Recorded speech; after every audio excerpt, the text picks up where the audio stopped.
But this time, I go for mine. I get to shine. Now throw your hands up in the sky. Go for mine. I get to shine. Now throw your hands up in the sky. And thank you for tuning in. It is a new year. It is This Week in Startups, episode number 172. What are we up to? Feels like 172 sometimes. We have no guest.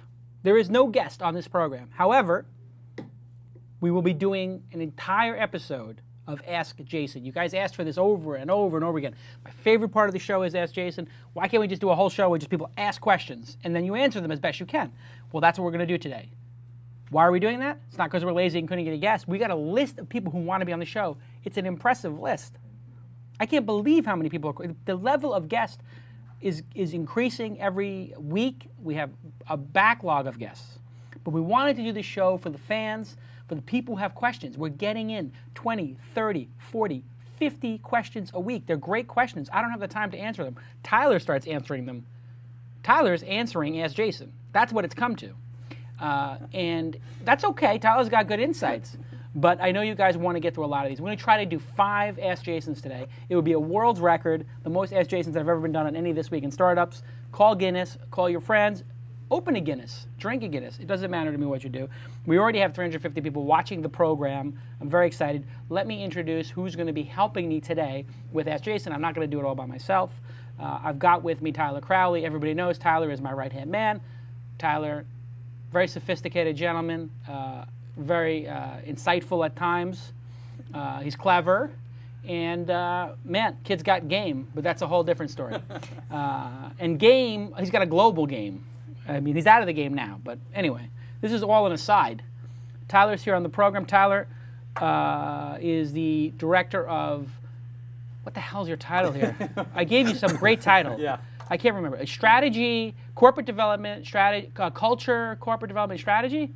Something like that? Sounds about right. Yeah. Anyway, Tyler's responsible for all the important stuff at Mahalo. He does all the strategy. He does all of the culture stuff, very important to the company. And anytime I got something important, I seek his counsel.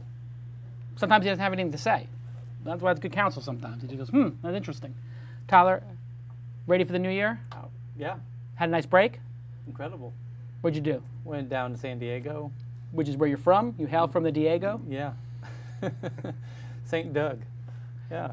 Had a good time? Yeah, great time. 2010, you ready to crush it? Yes. How's your energy level for 2010? I'm kind of like a race, like a marathon. I didn't start off the gun to burn myself out. I'm right, you're pacing yourself. Yeah, I got a nice, smooth pace ready to, pick it up at mile 2, mile 3. All right, I like it. Very nice. We've got a lot going on, obviously. Next week, Open Angel Forum starts. Yeah. This is the reaction we had to the Colarusso Forum, Mike Scam Segal in New York. All of these, what's the word? These bastards who were charging startups. Infidels? Infidels, correct. Look, I got to stay out of the Middle East after my comments in my email newsletter. The Middle East is off the table for now. Anyway, yes, the infidels, as you said. Yeah. And the interesting thing is, on the program, we gave an ultimatum. Yeah. And we said in this ultimatum, what? Knock it off. Knock off the foolishness. No more foolishness. Knock off correct. the silly games. No more silly games. Yeah, no more victimizing the startups. Exactly. Yeah. Or Jake Al's coming to town. Basically, we're gonna do something competitive. We decide we call it Open Angel Forum as opposed to Colarusso Forum and all this other nonsense. Open as in it's open for business, as in it's not controlled. It's open. Yeah. And we put up a little forum. We put up a website, Open Angel Forum. It's a WordPress site. We didn't spend any money on it. We had a tremendous response. How many applications did we get? Well, there was 2 applications. One for Los Angeles. Yes. 100 plus. 100 plus people applied to present their company. Yeah, well over 100. And then there's you're an entrepreneur, you want to be involved in the Open Angel Forum. Yeah. And then you have a drop down what cities you might be interested in presenting. When that's, that one again, well over 100. Yeah. So we got a tremendous response, but really 100 people applied to present their company at the Open Angel Forum. At least. You and I went through all these. Yeah. you more than me. Yeah. Got it to the top 25. We went through the top 25. We did meetings this week. We did phone calls this week. Yeah. Stunningly good quality. Yeah, like I said, when you first asked, what do you think, how's the quality on them? Yeah. We didn't really have much of an idea how good they would be. I honestly think my first reaction was, because I do a lot of the TechCrunch 50 reviews as well, Sure. that on average, these seem to be even a bit better than the TechCrunch 50 applicants. I have to agree with that because these are angel ready, and I think that TechCrunch 50 applications tend to be a little more product centric as opposed to business centric. So these is a little bit of a tighter group. We got 5. We picked 5. Right. They're not all from Los Angeles. They're 5 amazing companies. We're not going to say who they are because it's a private process that they don't necessarily want out there. But you did ask them if they would mind us taping it. Right. What's the reaction to that? No problem. Really? Yeah. So we will tape these? Yeah. All right, so we're going to tape these. After their process, maybe after they've raised funding, I don't know when, they will, do they have a problem with us releasing it? When? Didn't get into that. Okay, so we'll figure it out. I left it a bit nebulous in terms of Yeah. where it's going to... Well, maybe, and I would like to maybe have the day after, maybe next Friday, have them on a special This right. Week in That's Startups. the So next step, yeah. we'll talk to them about that. Maybe 3, 4, 5 of them will actually say, hey, this is what it was like last night at the Open Angel Forum. That'd be a real mitzvah for them to do that for the Open Angel Forum. Anyway, we got a ton of great angel investors coming in. And we're going to announce next week that 4 more cities are going to launch. So Keiretsu Forum and these other people who thought we were joking, it's not a joke. We're launching 5 cities in the first quarter of 2010. I believe we'll have a dozen, if not 25 cities up and running by 2011. This time next year, 1 year from now, there could quite possibly be an Open Angel Forum in Tokyo, London, Paris, Barcelona, New York, Colorado, San Francisco. I mean, it's going to be a global operation. And that means we're talking about thousands of entrepreneurs potentially getting access to angel investors. Certainly hundreds will. So this is going to be amazing. And we're doing this as a business. We don't exactly have a business model yet, but we'll figure that out as we go. But you're not screwing the startups either. Right, and this doesn't have to be some huge business. This is going to be something we do that really works well. And you know what else is working very well? Bing. Have you used the Bing search engine? It's incredible. It's incredible what they've been doing. Here I'm doing a search for Tyler Crowley.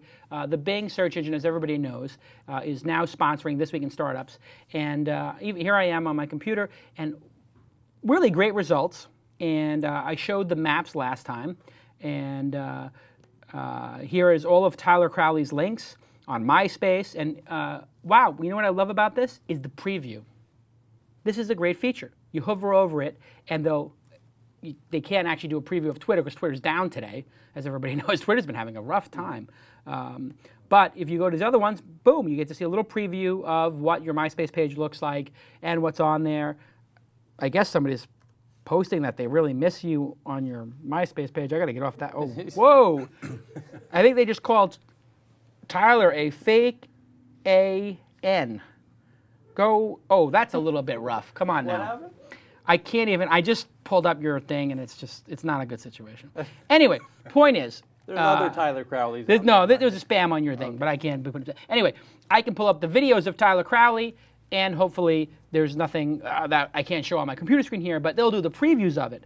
So you've got Shell Israel interviewing Tyler Crowley here, and Tyler looking really good in his green shirt, and when I hover over it, we'll get to see a little preview of it, and that's a really cool feature too.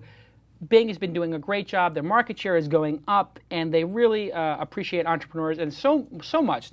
Bing is into entrepreneurs. Microsoft's a very entrepreneurial company, as you know, and they're going to do a pitch contest. They're going to take all the Shark Tank people, all the people who are on Shark Tank in the coming weeks, and they're going to give them some huge prize. We don't know exactly what that is. We'll figure it out, but I think it's going to be something in terms of supporting your startup. So they want to run all kinds of contests. Go try Bing. Bing, Bing, Bing. Everybody loves Bing. They're really doing a great job. They brought a little competition back to the search space. And while I'm at it, I'm going to take a moment to thank Ustream. Ustream, I stream, we all scream for Ustream. No, you didn't. I did it. I stream, Ustream, we all stream for Ustream. That's right. Ustream has been a sponsor of This Week in Startups and Kevin Pollak's Chat Show, which I am an executive producer of from the beginning. They have sponsored the show, and their streaming gets better and better, and they put us on the front page. 500 people watching the show. The chat room is going crazy. And just Ustream, is one of those companies that's going to make it and do a great job. And you know what they have? They don't really publicize this too much, but they have a white label product. They didn't even tell me to talk about it, but you can white label Ustream. So if you had like a company or something like that, what's the name of the white label thing? Does anybody? Watershed, is it? Do they have that domain name? They have the Watershed domain name? That's a good domain name. They can't possibly have that domain name. What? Ustream.tv/watershed. Okay, got it. So Watershed is a product. No, that's not it. Oh boy, here we go. Anyway, somebody will tell me what the URL is, but they have a thing, Watershed, which I was actually showing somebody. I said, because they said, I want to do Ustream, but I don't want to have all the Ustream branding because I want to do something professional for a client, an internal thing, and they have that. And they don't even publicize that much, but I think that's how they make some of their money. Great company, great company. And of course, DNA Mail, everybody loves DNA Mail. Thanks to DNA Mail for supporting us. Again, from the beginning, the biggest problem on the show right now, we have 5 sponsors. That's the most we can fit into the show. And what am I supposed to do? We're sold out. There's no more advertising left. So if you want to advertise on This Week in Startups, it's not going to happen. It's over. There's no advertising left. Microsoft bought the last slot. It's filled. Game over. DNA Mail, game over for having a donkey IT department in your company. You don't need to waste money on IT. You just go there and you get a hosted account. You put all your Exchange stuff up there, and you only pay $2 or $3 a month.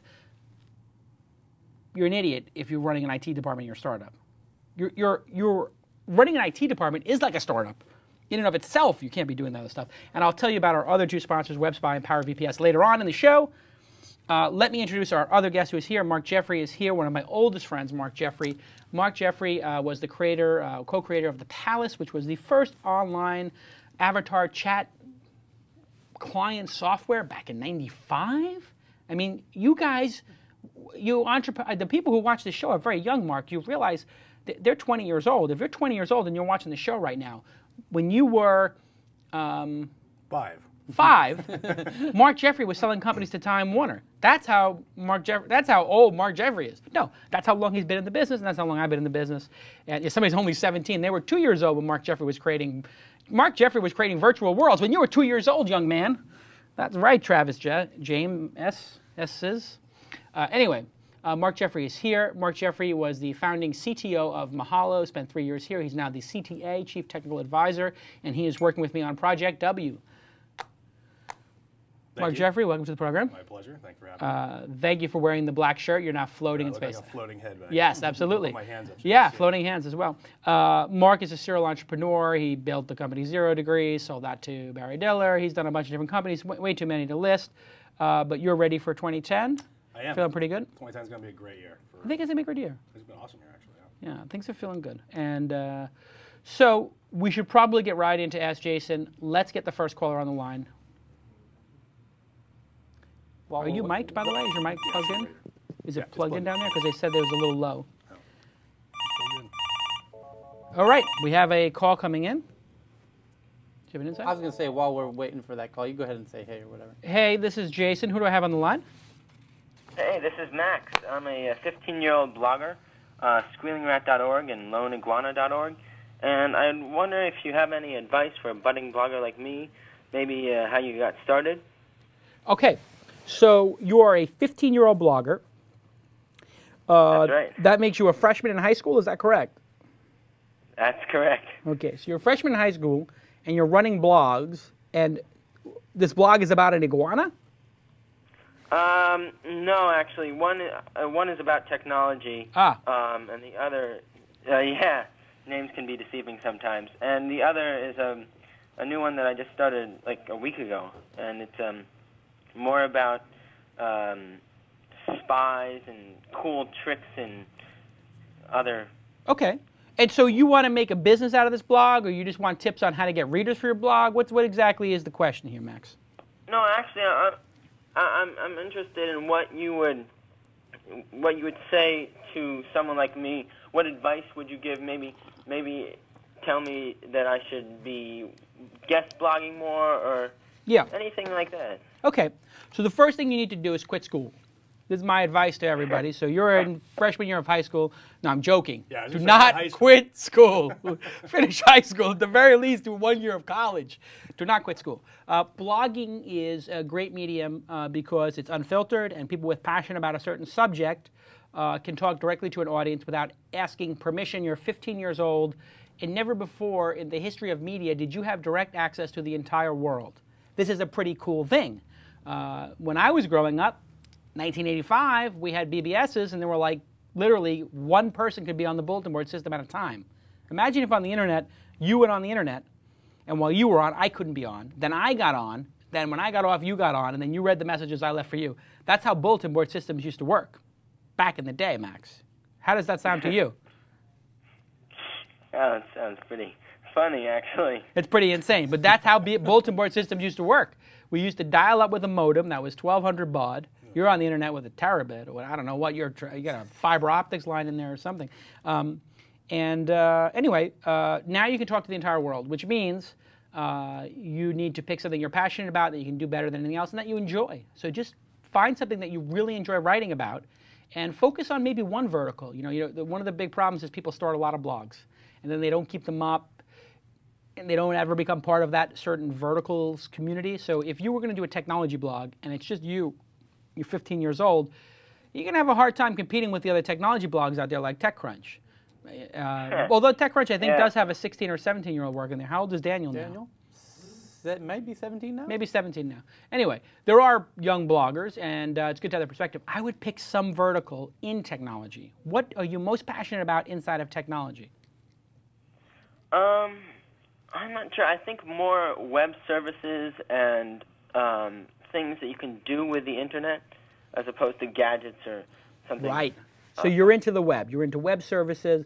So maybe, products like EC2 or stuff like that, cloud computing, or is it web services like Twitter and Facebook? What are you specifically into in web services? More like discovering web services like Twitter and Facebook. Okay. So here's my advice to you. Pick which area you like best and write reviews of that. So Twitter has probably one of the biggest ecosystems for applications and websites.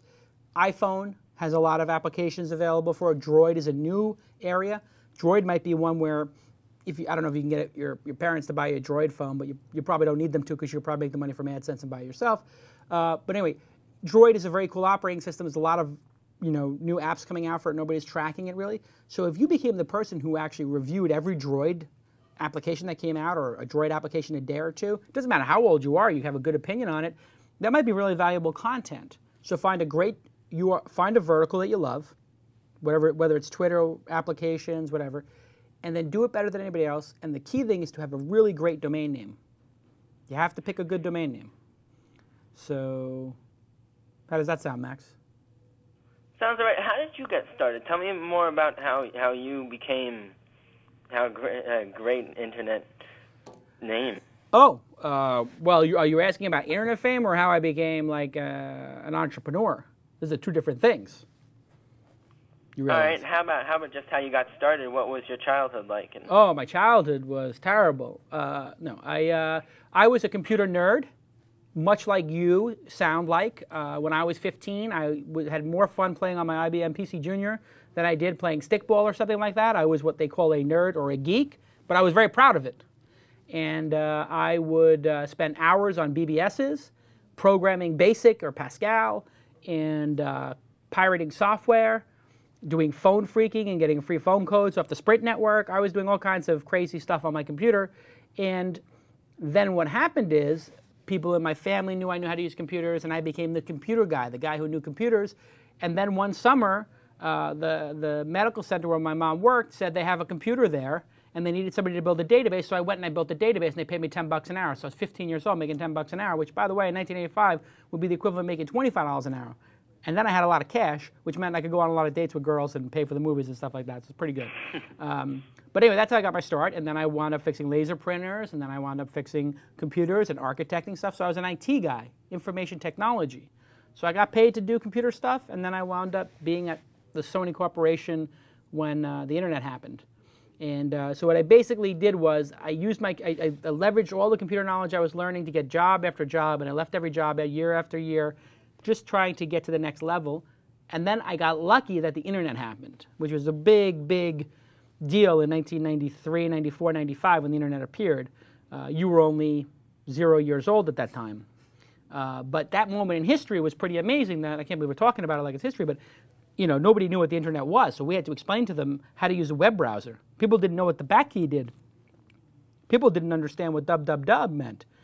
When you used to tell somebody a domain name to go to, they'd say go to http://, and if they didn't put that in, it didn't work. No, I'd ask you what keyword on AOL it was. Yeah, they'd ask you what keyword on AOL was. Anyway, it was so that's how I did. I basically I worked hard. I made my own luck, which is what you'll probably wind up doing, while these other kids in your class are watching Twilight or some other bad movies.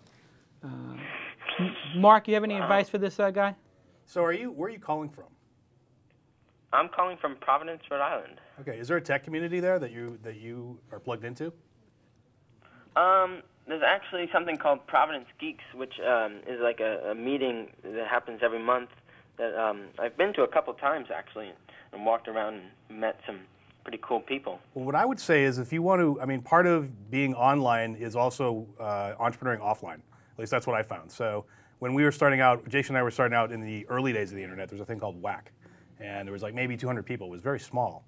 But going out and promoting yourself and meeting a lot of people is a way to get people to read your blog and a way to get guests, people to help you out and give you new ideas, and also perhaps give you another forum in which you can syndicate your blog.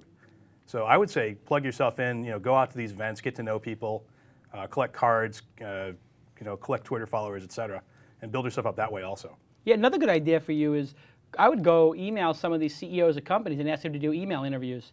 So like if you like TweetDeck or something, ask the CEO to do an interview with you. Like maybe you'll be able to start meeting some pretty famous people on the internet by just asking them to do a simple interview. And go to meetup.com, and that's Scott Heiferman, a friend of mine's company. And meetup.com has countless meetups that are technology based, and make sure you clear it with your mom or your dad or whoever has to drive you to these things. You don't want to go meet people on the internet that you never met before, but you may find a meetup where people are talking about technology and it's 100 people or 50 people. You don't want to go meet one person, obviously. Have your parents take you to one of those and you go meet some people like Mark's saying. Or you could host your own. If you can find the other nerds in your school, the other geeks, you can make your own little meetup and have your own. You should have your own internet meetup at your school. Go to meetup.com and start a group and make an internet meetup and have 10 guys get together, and gals. That might be a good way to pick up some girls, too. Girls like technology. Yeah, it's hip to be a geek now. It wasn't always. It is now. Go ahead. I think I've actually been pretty lucky with meeting people. A couple of summers ago, I met Leo Laporte for the first time. That's a big deal. Yeah. It's funny because he actually grew up in Providence, and being Providence and so small, we knew his sister. And then last summer, I got to hang out with David Pogue for like 3 hours, which was unbelievable. Did he sing a show tune? Did he sing What? Did he sing you a show tune? Yeah, he did. He did, really? Which one? Was it Oklahoma? What was it? Was it from Les Mis? Oh no, it was one of his tech songs, but But he literally sung you one of his tech songs. Are you joking with Uncle Jason? Because this is pretty funny. What tech song do you sing? Do you sing "I Want My iPhone"? I don't remember. Was this like at an event? Did he take out his keyboard and then he actually played a song? No, when I was 13, my mom got him to call me for my 13th birthday, which was another incredible experience. And then I emailed him for an internship, and he said, "Well, if you want to, you can come by and see the inner workings." And I took him up on the offer, and wow. Yeah. So actually, David Pogue's a good guy. I give David Pogue 2 thumbs up for that and 1 thumbs down for singing show tunes. All right, well, listen. You are 15 years old. You're light speed ahead of the other kids in your class. Those kids are going to wind up being garbage men. Not that there's anything wrong with that. But they're going to wind up being losers, and you're going to wind up being a rich entrepreneur doing internet stuff. You're probably going to have a jet. So I suggest that you get very focused on technology because you'll make a lot of money. And if you make a lot of money at a young age, life gets really good. But if you're screwing around with sports or this other stuff, like all your friends are going to think they're going to be in the NBA, they're not. Nobody from your high school probably made it to the NBA. One person from my high school made it to the NBA. Stay focused on technology. Do very good with that. And stay very, you seem like you're very curious, which is a good thing. Oh, thank you. Yeah. But you could do some sports. I'm not saying do no sports. Don't get overweight or anything like that.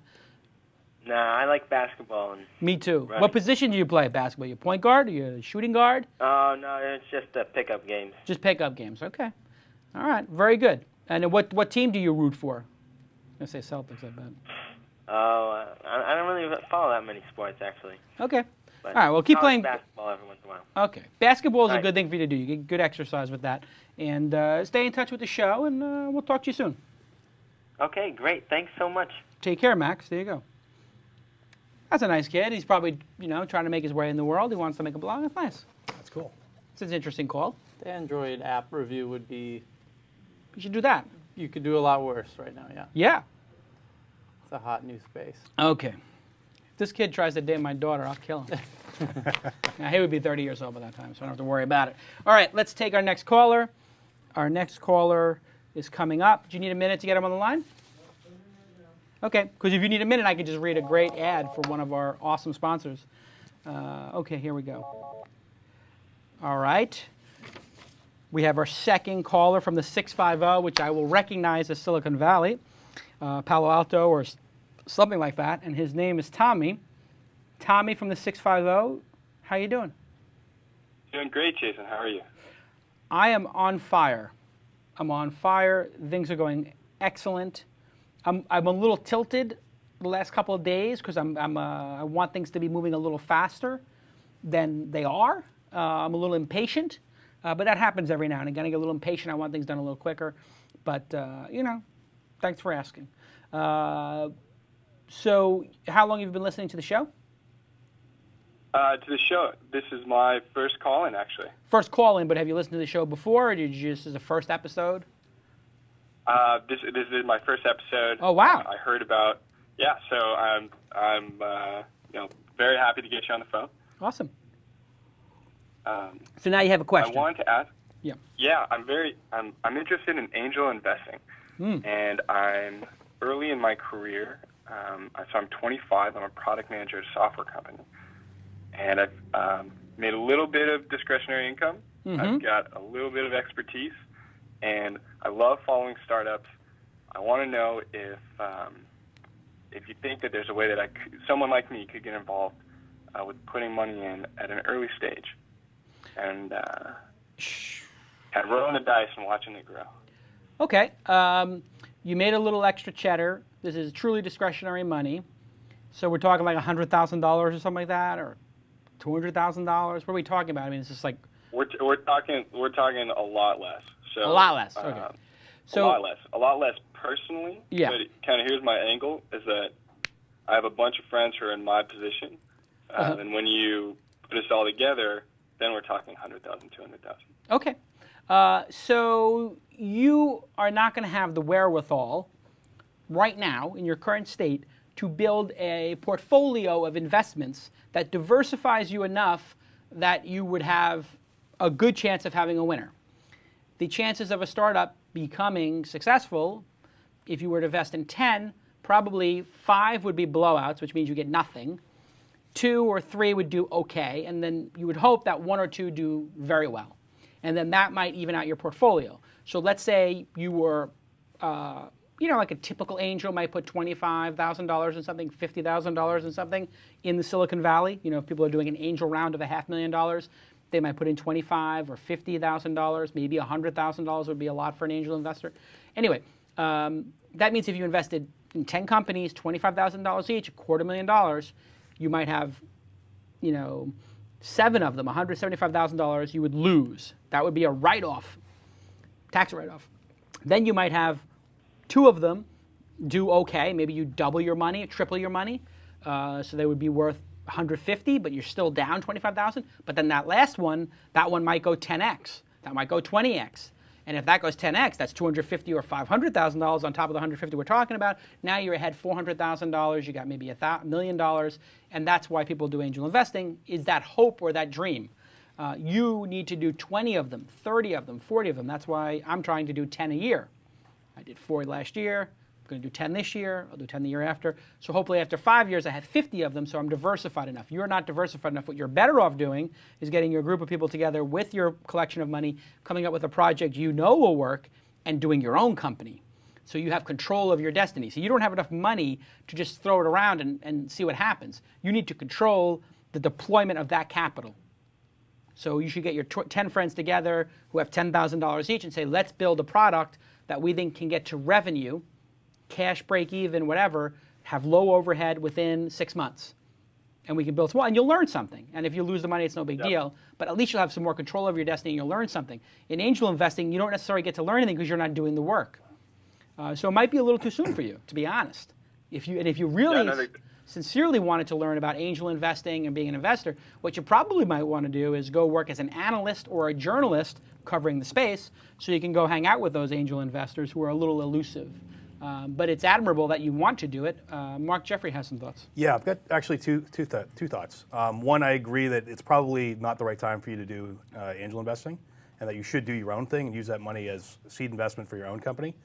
Number two, when we first started off, 100 to 200,000 was not enough to get something going. You're living in a unique time right now where very small amounts of cash can be deployed very effectively. So Facebook apps are typically 10 to 30K to produce. iPhone apps are probably in the same range. You can get a hit. So basically, you can do several apps with that money and possibly have several hits out of that you control your own destiny on and probably learn a lot more by doing your own company. The second thought I have is I wonder if he has the accreditation issue. I was just thinking about that. You have to have 200,000 for the last 2 years minimum. There's like 10 criteria. I know. Yeah, there's a concept of an accredited investor. You can Google it. An accredited investor means you can afford to lose that money. And if you were going to angel invest in a serious company, they would want you to sign a document that says you're an accredited investor. So when I invested in Golwalla or GDGT.com or Challenge Post or the fourth company that's not announced yet, I had to sign an agreement that says, hey, if I lose this $25,000 or $50,000, it doesn't matter. It does matter to me on an emotional level, but maybe on a financial level, it's a small enough part of my net worth that I don't have to worry about it. And that's the issue you're going to have is nobody's going to take your money. So what if I pooled the discretionary money and still in the purely discretionary realm of I would otherwise just be throwing this money away in high risk stocks? What if I pooled that money from my 10 closest friends or 100 closest friends? Yeah, you know what? They're not going to want to take your money. Like if I was raising money for a project. They don't want just money. Money is not really, money is everywhere, to be totally honest. There's too much money in the economy right now. It's part of the problem. There's a lot of money on the sidelines. That was the thing that got a lot of people in trouble. So raising money is not the difficult problem. It's finding the right person who's going to support the project. That's what they call a value-added investor. What's your value add as a 25-year-old product manager who this is, their entire net worth? You're not gonna provide some huge amount of value. They would rather get, Matt Coffin from Lower My Bills, or Cameron from Price Grabber, who was on the show, or Ron Conway, who was the angel investor in Google. They might want Kevin Rose, who did Dig, and maybe they want to invest in him as the angel. Maybe they want an angel investor like him who could tweet it to 1 million people. So you really, too soon. You're not accredited. Mark Jeffrey's got good advice of, hey, maybe you could be your own little mini incubator. Build 4 iPhone applications, get them to market, and see if you guys are any good at building product, any good at marketing a product. Then you could take those, you could go to angel investors and say, my friends and I built these 4 applications. These 2 suck. They didn't get anywhere. This one's doing pretty good, and this one's a hit. Would you like to invest in us to take these 2 and make them better, or would you like to help us make these 2 into their own companies? And then you start learning about angel investing as the person taking the money. Actually, where I would go if I were you with that level of cash, actually the droid market, because there's less apps there. Bill Gurley in Above the Crowd has a really good article he wrote just this past week on how he believes that the droid will be the 90% market share phone because it's cheaper. Yeah. Even though the iPhone might be better, it'll be the high end and it'll be sort of I have to agree. Like the Mac is. And so there's less apps there, there's less competition. It'll eventually be a much larger market if you believe Gurley. I started building droid apps. Yep, he's right. Where do pre-apps stack up against that, or WebOS? Where do iPhone think apps? WebOS is, or for the Palm? Oh, versus Palm iPhone is a or very Android? small. You got to look at the market share and the trend. Yeah. Palm is small market share, and the trend is not good. Android is a lot of market share, is growing market share, and not a lot of applications. iPhone is tremendous market share, an even larger number of applications, so a lot of noise. It's hard to stand out. So you can't go wrong building an iPhone application or a Droid application. Other platforms, you're probably going to have some problems. Great. Thanks, guys. Thanks for your Awesome. time. There's one other. Oh, wait, Tyler has an insight. I haven't dug into it too much, but there's a site. There's actually two, but the one that's more popular is called Shares Post. Shares Post. Yeah. Yes. You have to be an accredited investor for Shares Post. I was going to ask you. You might even have to be accredited there. You do. Yeah. There's a site called Shares Post, and what Shares Post is a secondary market for stock in non-public companies. So Mahalo's listed up there. They just put us up there, but there's nobody selling Mahalo stock. That would be a stupid thing to do since it's going to be so valuable. But there are people selling stock in other companies. Like I'm sure people are selling their Wikia stock for pennies, knowing that Jimmy Wales, anything he touches is going to be worth garbage, just like his search engine is gone. You know what I'm saying? So you might be able to buy a lot of Wikia stock. Actually, with the $200,000 that you can bring together, I think you could have a controlling position in Jimmy Wales' company. So you could have, Jimmy Wales could work for you. How does that sound? How does that sound? Good? No, it does not sound guys. good. I appreciate it. All right, be cool. Cheers. Yeah, Shares Post is, I don't know if that Shares Post thing is going to even, if it's even working. I don't either. I don't know anyone personally that's put anything in it. But, however, there is a lot to the art of investing that is even good for junior high kids. You know, I recall being in junior high and they gave us imaginary money to invest. It's a whole separate skill set, separate from building a company and everything else. Yeah. But it does get, for some people, it will get you very interested in following, you know, the trends and the PE ratios of, you know, different markets, and it's actually very educational. Not from an entrepreneur standpoint, but from a whole other angle. A money standpoint, Right. how money accrues and right. compounding interest and, you know, all that stuff. Correct. And what else is very interesting is Power VPS. Let me thank Power VPS for being our sponsor. Power VPS provides fully managed virtual private server hosting with amazing customer service and an amazing price. These guys have been doing a great job. It starts as low as $59 a month. And of course, Twist viewers get 25% off for life, not for their order, for life. And if they use a discount code TWIST, T-W-I-S-T. So thank you to them, and also thank you, of course, to WebSpy. WebSpy, everybody should be checking out WebSpy. WebSpy allows you to get a transparent view of your organization's internet, email, and network usage. You can find out what people are doing on your network, monitor all that activity, analyze for patterns, and this is a good analysis solution. Take a look at it, and you can block things that people shouldn't be doing on the network. If people are doing BitTorrent at your office, they shouldn't really be doing that. You can turn that off. They can go download that stuff at home. These are the kind of things that WebSpy allows you to do. Everybody go check out WebSpy. And if you're a fan of the show, you are obligated. It is your geary. It is your honor and duty to thank the sponsors. So everybody thank the sponsors. Thank at Bing, at DNA Mail, at WebSpy, at PowerVPS, and at Ustream. So many great sponsors.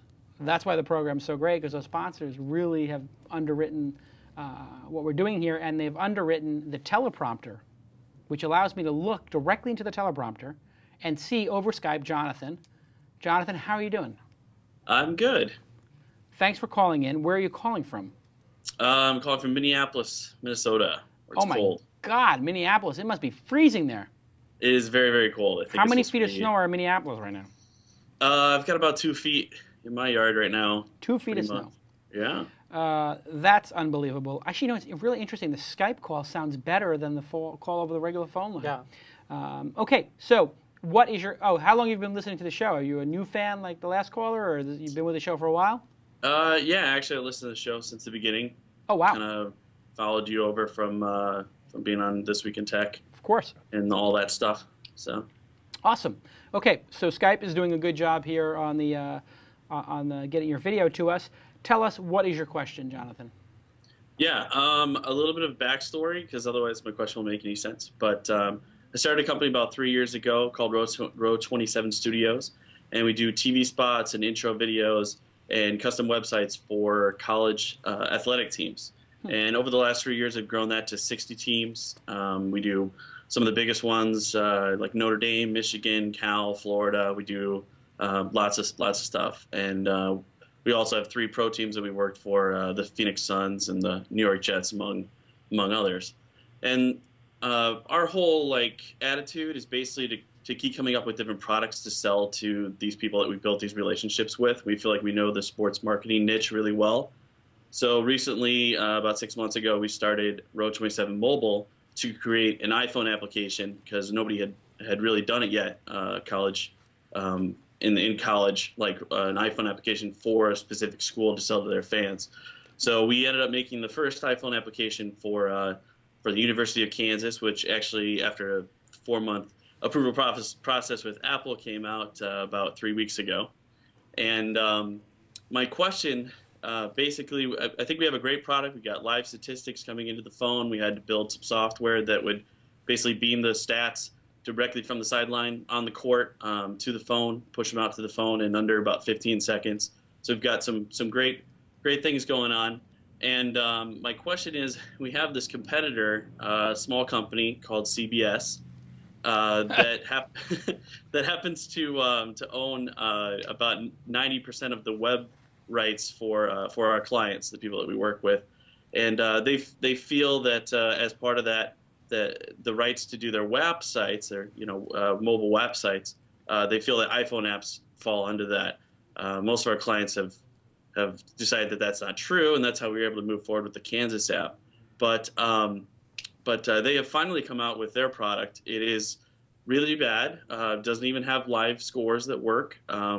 The reviews are all 1 star. They've had about 6 schools release applications. They didn't ask the schools for permission necessarily. They kind of just released them on their behalf. And basically, they're very vulnerable. And we have a really good app. I think you can check it out. It's at row27mobile.com. And we recently had a TechCrunch article, actually, about a week ago. So I'm kind of wondering, in this position, I've got to act quick. Obviously, they're going to get their crap together eventually. But how can I best take advantage of this? How much can I call out CBS for their crappy application without pissing off my customers? And what should I do? How aggressive should I be? This is a good question. You are in a fight with a giant who is incompetent. Most of these big companies can be incompetent when compared to the speed and execution of a small startup like yourselves. There is some legal issues here, perhaps, that maybe they're using their big legal stick to, maybe threaten you a little bit. I get that sense that they own the exclusive rights to this when maybe they don't. You have to be a little bit careful, but you have to also look at what do you have to lose and what do you have to gain. So right now, what you could lose is a web services business that has a couple of employees, I take it? Yeah, we're the Row 27 mobile part is very small. Now it's Road 27? Row, R-O-W. Oh, Row 27. R-O-W 27. Yeah, like mobile. row in the in a stadium, like seating. Right. I got you. So you want to make these fan applications for each college. I'll tell you what I did. We wanted to do blogs in the early days of Weblogs Inc. And so I said, you know what? If I did the unofficial Apple weblog, because we had started with the Apple weblog. We called it the Apple weblog. And then we called it the blank company name weblog, the Walmart weblog. We thought, hey, we'll just do a blog about some of these companies that are loved or hated and see what happens. And then I said, you know what? I will make the unofficial part of the branding. So I said, the unofficial Apple weblog, which is TUA now, T-U-A-W. And if something's unofficial, it can have a little edge to it, right? You can actually use that in your favor. And then they really can't say anything to you because they can't stop you from having the unofficial UCLA iPhone application. I mean, UCLA can stop you from using their logo, but it doesn't mean you can't do something about the UCLA team. That's freedom of speech. And they'd have a very hard time stopping you. So you might be able actually to parlay their heavy hand into making your application a little bit edgier and maybe doing things that they don't want to do. Like, for example, maybe gambling or the line on the game is something they don't want to touch. Maybe you could make that a feature, like, hey, the bookies, here's what Vegas is saying about the game. Boom, and put that in there. And so then maybe you make advertising revenue from it. So but have you talked to the CBS people? That's another possibility. You may be able to talk to them and say, listen, we can do this better than you. We're either going to do the unofficial applications, which we think we're in our right to do, and these are going to be awesome, and they're going to, get downloaded more than yours because we can do things with the frame. Or we can work together. Would you like to work together? We can build these for you probably cheaper and better. Let's be partners. Yeah, well, we've talked up a little bit. We kind of previewed some of our product with them, and then they kind of went around and all of a sudden made an app. We actually had ours out there with like demo versions and things with our clients, and then they kind of put theirs together, a quick PowerPoint presentation a few days after we had presented to a few conferences that were interested. I don't really want to go down the unofficial route, as in, like, I would be out of business if I involved gambling with with the stuff that we do. I mean, we work at the NCAA like all the time, and the app that we have, we didn't just make for Kansas. We work with Kansas. We have a revenue share. Kansas actually, it's their official app that they support. There's interactivity during the games themselves. So we actually have little mini games on the iPhone application that people are encouraged to play in the middle, like halftime at a basketball game, and then they put the scores up on the video board. There's GPS promotions that they actually sell as inventory to their sponsors, because obviously every athletic team has a lot of sponsorship. And then of course for the stats system, because we have the entire box score updating live on your phone for 7 major sports, we have to work really tightly with the schools to make that happen. To have those stats come directly from the court to the phone. So I don't think you have much to lose. I would be very aggressive if CBS says, go away, kid. Then I would get your team inspired and angry about that and say you're going to crush them and you're going to compete and fight like dogs to win every client, because you can use that as a rallying cry with your team. That this is your target now. We got to beat them. We got to beat them to as many schools as possible and produce a much better product. So if your product right now is twice as good as theirs, which it sounds like, you should figure out a way to make it 10 times better. You should just make it apparent to all of these schools that your application is so much better they have no choice but to do it. Yeah, and that's definitely the tack that we're taking. And we have some friends of Ticketmaster, and we've tried to integrate that a little bit more. Try to generate revenue as much as possible for the schools, because the CBS application, they feel since it's part of the contract you've already signed, there's no new revenue opportunity there. So we're really targeted on that. I'm just wondering how much, like I kind of have my answer, but how much I should call them out directly, and I think the answer is to really do that. There is an expression, fight up. Fight up. And when you fight like that, you can get attention. So for example, we launched the Open Angel Forum. You might have heard of it. Mm-hmm. And we launched that after a big fight with the Colarusso Forum. There were many press stories about it. There was a lot of attention to it. And so what Colarusso Forum did exactly wrong, if we're going to handicap that fight we had, Colarusso Forum could have just said, Jason's got some really interesting ideas about how to run an angel group. We'd really love to have him at our event and have him be part of what we're doing. They didn't do that. They said, oh, Jason doesn't know what he's talking about, da-da-da-da, he's evil, blah, blah, blah, he did this, he had used a gun in his show, blah, blah, blah, he had an AK-47, whatever. That was the best part. That was the best part. Yeah. And like idiots that they are, because only an idiot would charge startup companies to pitch, these idiots decided that they would start a fight with me in the press, which all they did was get me more press for what I'm doing, Open Angel Forum. Now everybody knows what it is. They enabled me. I fought up. I was nobody in the Open Angel space, right? In the Angel Forum space, and I fought with the biggest person, Colarusso Forum. Now, because Colarusso Forum engaged me, boom, Open Angel Forum is a peer. Why would you fight? You're not going to fight with somebody unless they're a peer. When I started Weblogs Inc., Nick Denton was the, and Gawker and Gizmodo were the, the incumbents. I came out, Nick Denton started a fight with me. Boom, all of a sudden, Weblogs Inc. was a peer to him. This is what happened with Coke and Pepsi. This happens all the time, Sprint and AT&T. You are fighting up. There's nothing for you to lose except maybe getting a huge lawsuit and being put out of business. If that's at all a possibility, which you need to talk to a lawyer about. But it doesn't seem like that's an issue.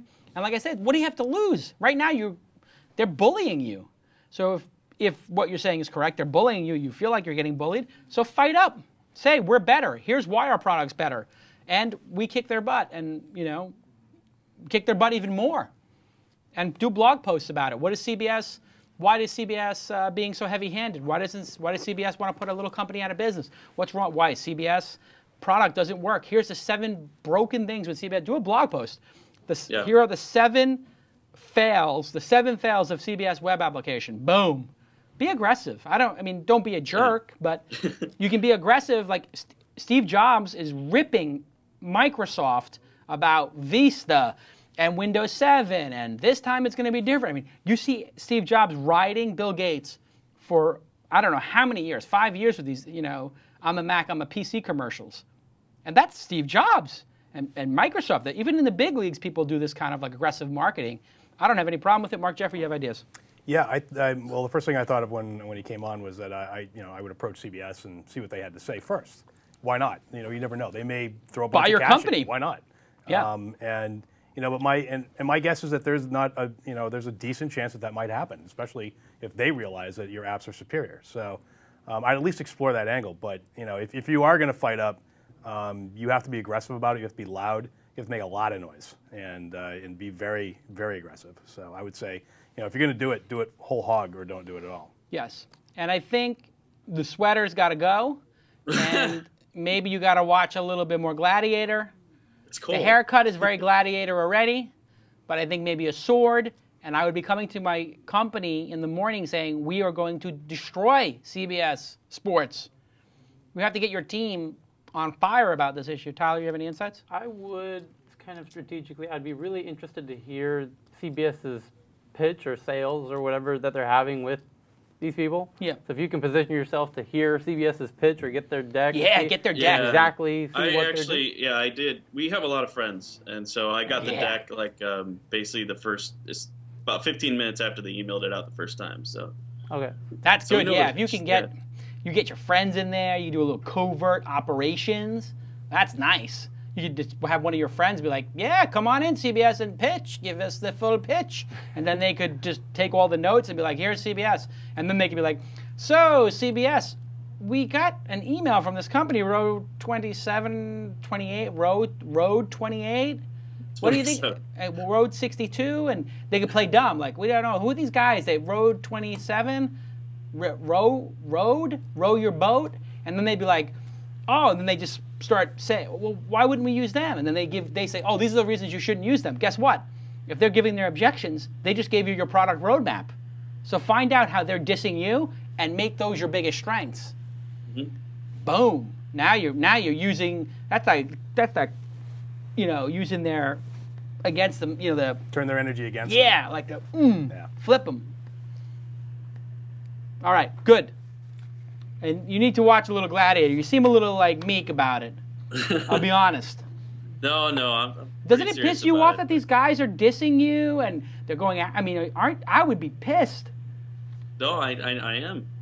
They say a lot of bad things about us, which is actually I think is good because they call us out by name, and I think that's way more advantageous for us.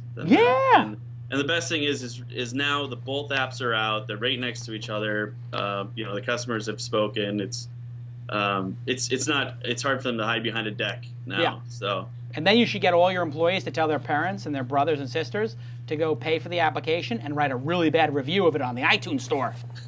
Gangster! Ruin their reputation. Write horrible reviews because they're doing it to you.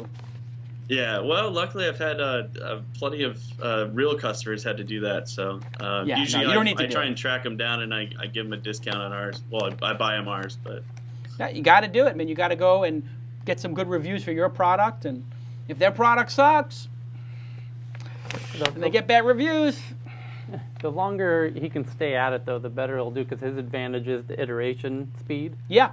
So something right now, things don't change on a day-by-day basis. Things change on a monthly, quarterly basis. Right. Some new thing's going to happen that you're going to be able to act on quicker than they are. Yep. It's going to give you an advantage. They're not going to be able to catch up for that for 6 months as big as they are. 3 more, just stay on top of the innovations, as they reveal themselves. So this is a very good insight by Tyler because his point is your advantage is speed. Your advantage is iteration. You have to pound your advantage. Iterate, add features, because they can't keep up. And you'll make them look like the slow, fat, sloggy, that they are. At some point, there's going to be a real opportunity where some GPS feature or some geotag, something is going to happen that you're going to be able to act on it very quickly. Every customer is going to want it, and they're not going to be able to respond within 6 months. Sure. And at that moment, you're going to be able to sign everybody up. Exactly. What about the Droid? You guys do anything on the Droid platform yet? We've had one school, because a lot of schools are sponsored by all schools are sponsored by some wireless company. Yeah. And we have a school we worked with a bunch that is sponsored by Verizon, and they're a little weary about an iPhone application, but they're very excited about a Droid app. So what we're I'm saying is definitely looking into that. One of your competitive advantages may be doing multiple platforms. Yeah. Yeah, Mark Jeffrey's right. Yeah, we're just a few. I'd say we're just like a month away from hearing what the call is from that school, and that'll kind of dictate. Because the one thing we have done is we built all this for less than 15,000. So we built our entire application and everything, and that's all been paid for by our clients. So we like to continue that method for the most part. Got it.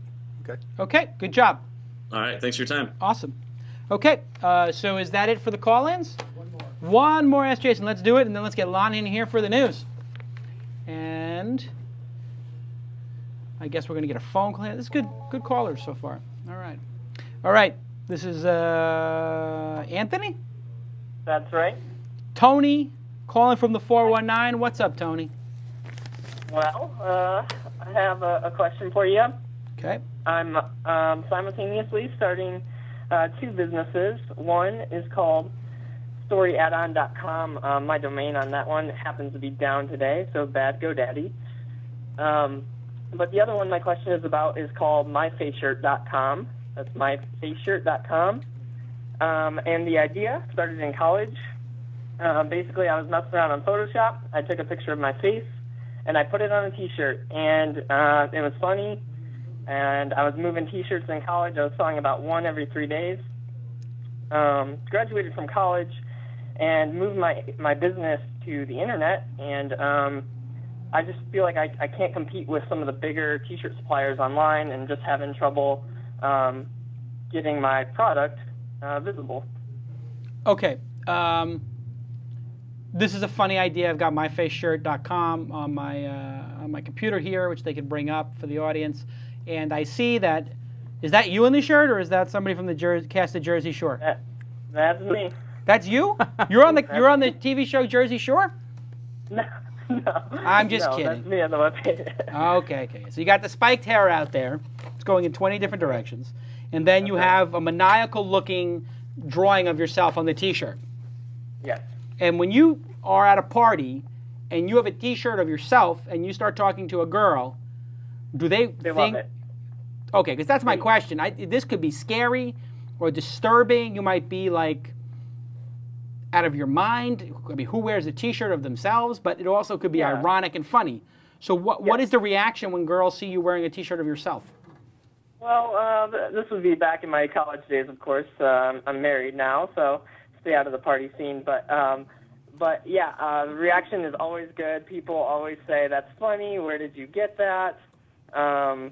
And that's where most of my business came from through college. It was just kind of, I wear my shirt to class, and people would buy one from me. I'd make one of them, and they'd wear it around. So I think it's a funny idea. It's $40. I guess you do the artwork for it for that price. And it would be funny, too, if you put Team Jason or Team Tyler or whatever on it, because I guess people do those kind of shirts, too. Is that available as an option? Yeah, I've done like 1 or 2 birthday parties where I've done like a bunch of shirts for, one guy, just to kind of, promote that dude for his party or whatever. Yep.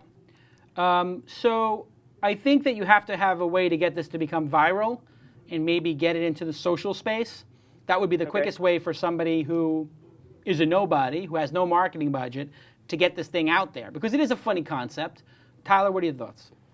Yeah, he has a disadvantage right off the bat because you're making individual ones each time.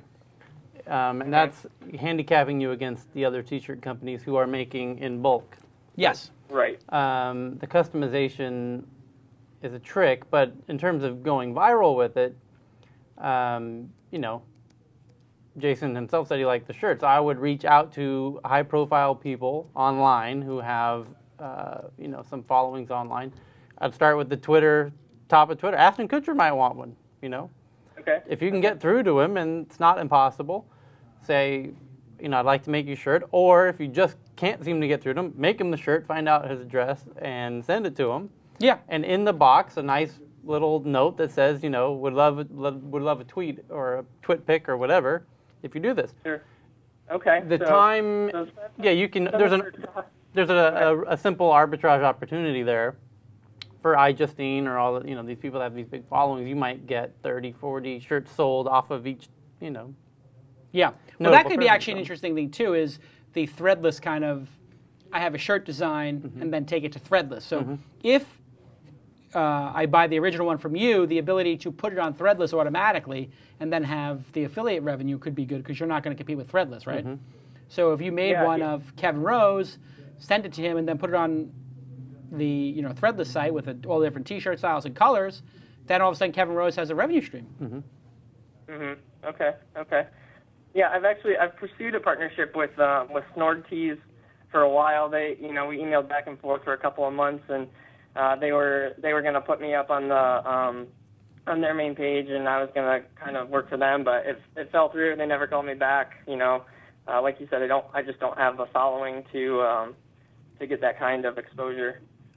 It sounds to me like you got a good domain name and a good idea. It's a small idea, but it's a fun business. I think Tyler's right. Pick 20 people. It'll cost you $500 to do that or something and ship it, and hope that one tweets it and does a tweet pic. Okay, so if I sent a shirt to Jason Calacanis and it made you laugh, would you wear it on the show? I very much might, and I'm actually right now saying, how would you market myfaceshirt.com, @answers, $3. So I just did a tweet. Okay. How would you market, is that right? Yeah. How would you market myfaceshirt.com, pound twist, because you're a twist caller. And I'll put that up there, and then we'll see on Mahalo Answers if anybody has any good ideas for you.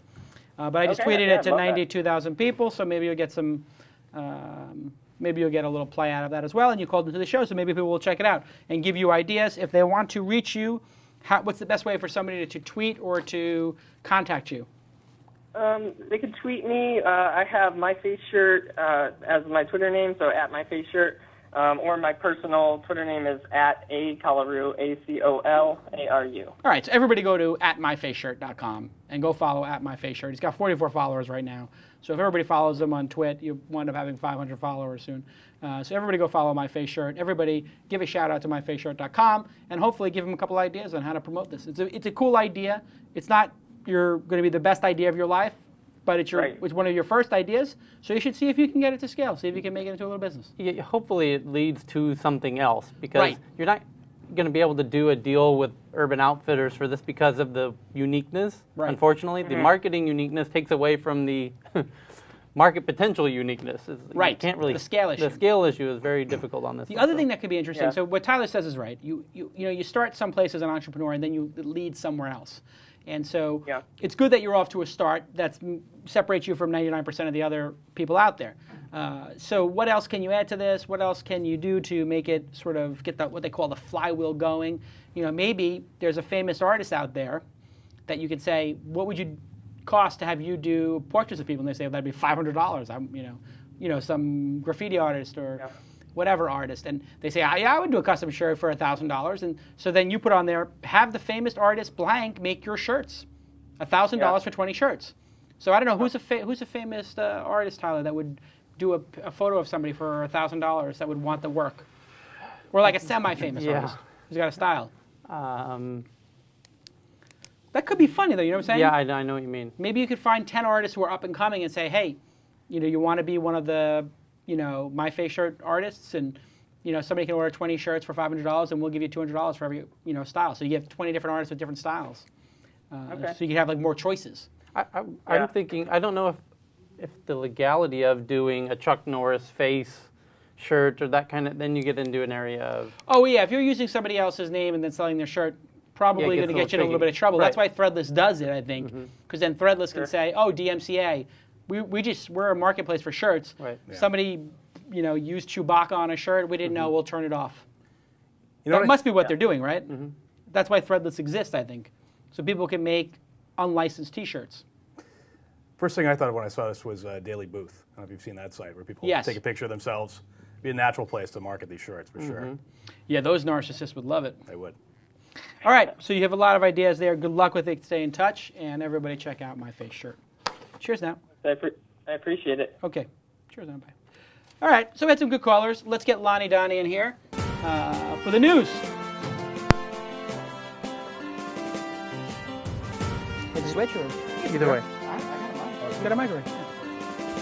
All right. Whoa. I love when they play the news for a long time. That news just lulls you into this. It's a chance to settle in. Lon, looking good today. Thank you. That's a nice blue shirt you got there. Is that a new shirt? This is a new shirt I bought today. You bought a new shirt? Specifically I've only been for asking this. for a year. Nice. Well, if I had bought a shirt when you first told me to, it would be crapped up by now. That's true. There is this other option, though. So. You can buy more than one shirt per year. It's possible. No? One shirt per year? One shirt per year. That's my rule. That's how you have your 12 shirts. Sorry, I'm not a consumer. I'm sorry, I don't want to help the American economy. Yeah. It was a very busy week in the news. There's a It lot was. going There's on. a ton. There was a ton Let's of get news to the first story. through Let's today. get right to it. All right, let's start with the Nexus One. That seems like the biggest. Where's my? Hey, somebody get me my Nexus One. Yeah, I ordered, let's I ordered bring 10 it. Nexus Ones. Let's Give me a show the Nexus One in people. here. Google officially entering the mobile phone business Yes. with the brand new Nexus One, built by HTC, running the Android operating system. TechCrunch's Mike Arrington's been using the device since December. He had nothing but praise for the phone. He calls it the Android signature device, states that it has no obvious flaws or compromises. It's now available, google.com/phone, for an overall cost of $529, but you can sign up with a plan on T-Mobile and get the phone for $179 in addition to the cost of the plan. Or you can use it on AT&T, but you have to pay full price. The release comes right on the heels of Motorola's release of the Droid phone and their CES announcement of their new Back Flip, which also operates on Android. Motorola CEO Sanjay Jha even showed up at the Nexus One's debut. So have you been using a Nexus? Have you checked it out?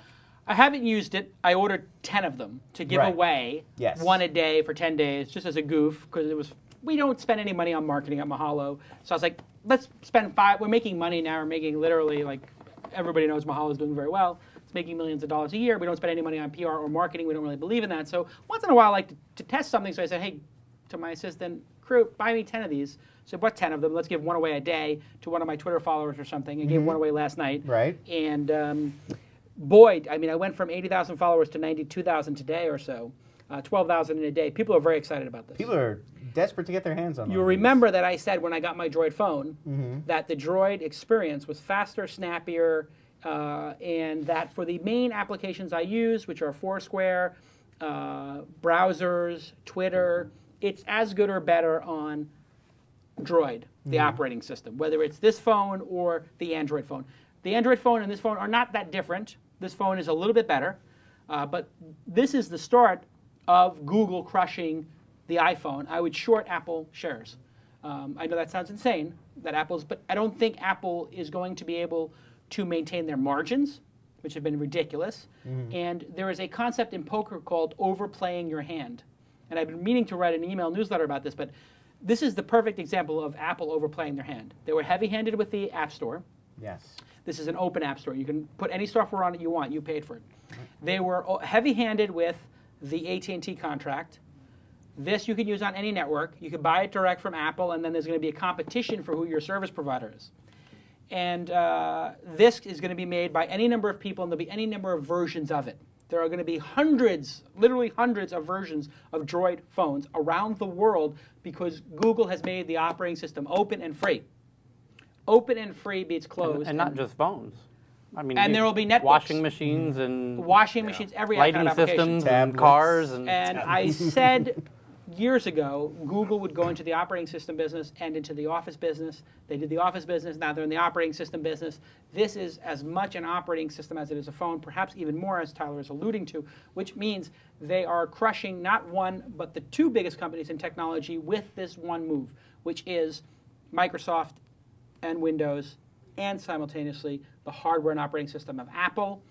And it is brilliant and pretty brave of Google to say, we're actually going to put our name on a phone.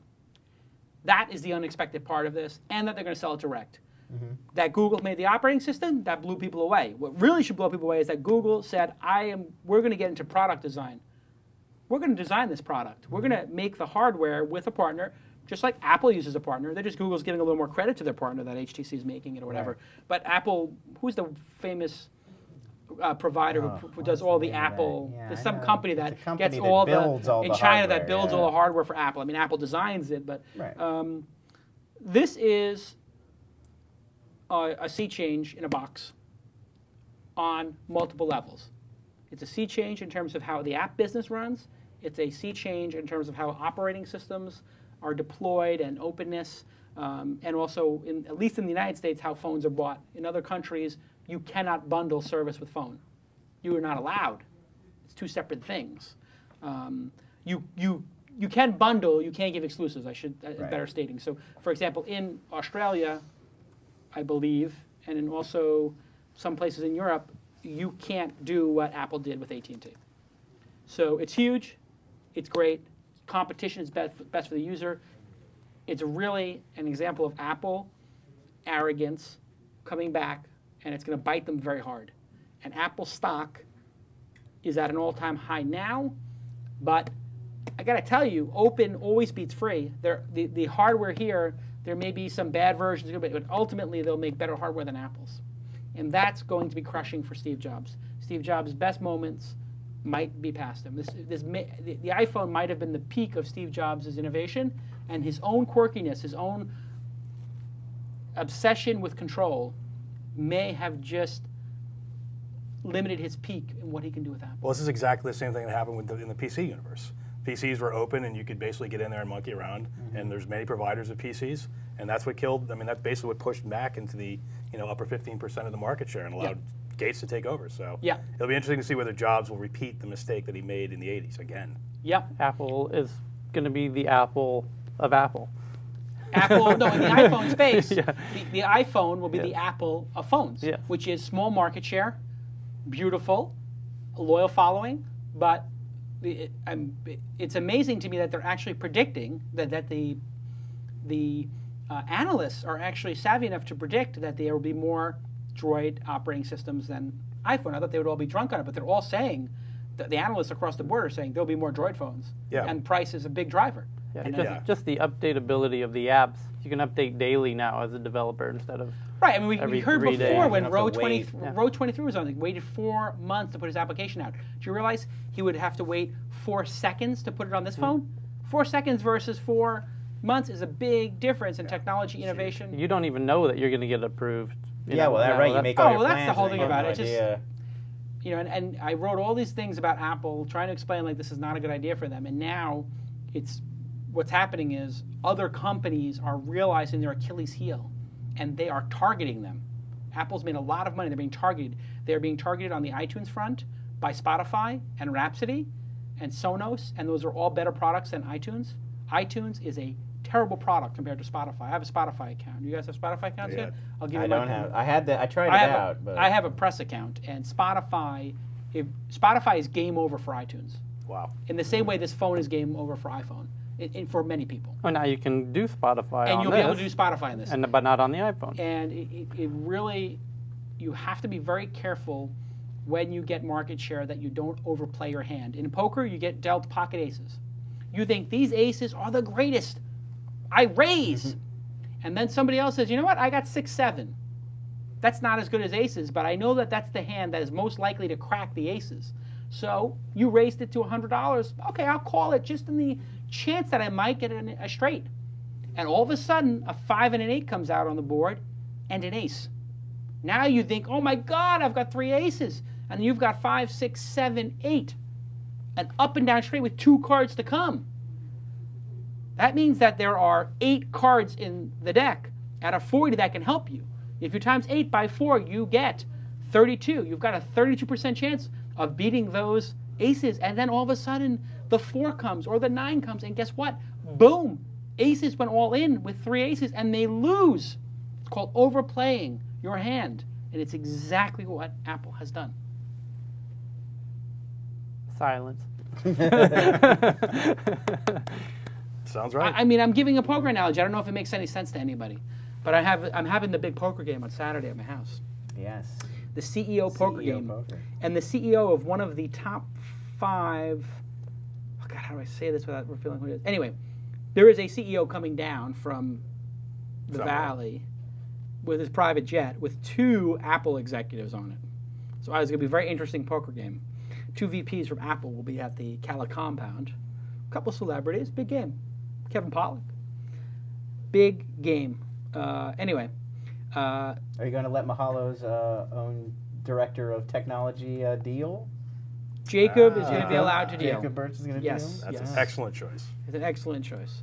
Okay, moving on. I know he's looking forward to that. Let's see. Let's talk about AOL and Mashable. AOL reportedly in talks with the popular technology and social networking blog Mashable, according to rumors in a variety of popular blogs. Valuation reportedly, and this is completely a rumor, set as high as $15 to $25 million. This was, of course, harshly criticized by a number of bloggers, including Adam Singer of The Future Buzz, who compared Mashable to content farms like Demand Media in their relentless pursuit of lower quality content. Also claimed they exaggerate the size of their community, noting their paltry number of RSS subscribers. How much would you pay for Mashable? Think this deal will go through? This could be true. AOL bought Weblogs Inc. Obviously, that was a blog network, and Mashable is a blog. And Mashable would fit nicely into the things they own, like Engadget. They'd be able to very easily sell it in terms of advertising. So, but it is tiny. It's got 2.1 million unique visitors, according to Quantcast in the U.S. and 3.9 globally. It is a search-driven business. If you've ever been on Mashable, I would discount 50% of Mashable's traffic off the get-go because they do low-quality stuff, and we're being told Cashmore is on record now denying. He said no. I saw it right before I came in here. I'm sure he's talked to them. And listen, it's a fine site. It was a competitor to TechCrunch. TechCrunch is focused on one thing, which is technology companies. Mashable is focused on technology companies, but then they're focused on Google Trends, social media, whatever, and then they just want to do Artie Lang died or whatever. Listen, and Mahalo has some of that stuff too, but a blog is supposed to be about a specific vertical and very tight. I think Mashable has gotten a little bit off track with that. If I was running Mashable, I'd stay focused on 3 things, like technology, video games, gadgets, whatever it is. But this whole social other stuff is a little bit of fluff, and probably just to fluff the numbers up. So you don't want to get so obsessed with traffic that you lose the core. And I think they've lost their core a little bit. I think people are much more loyal to an Engadget or a TechCrunch for their tech news, or a GigaOM. So size is not the only thing that matters. I think the advertising revenue of TechCrunch is going to be much more than the advertising revenue of Mashable. Even though Mashable will have double the traffic of a TechCrunch, the traffic gains they have are not in those high-quality users. So size doesn't matter, in all cases.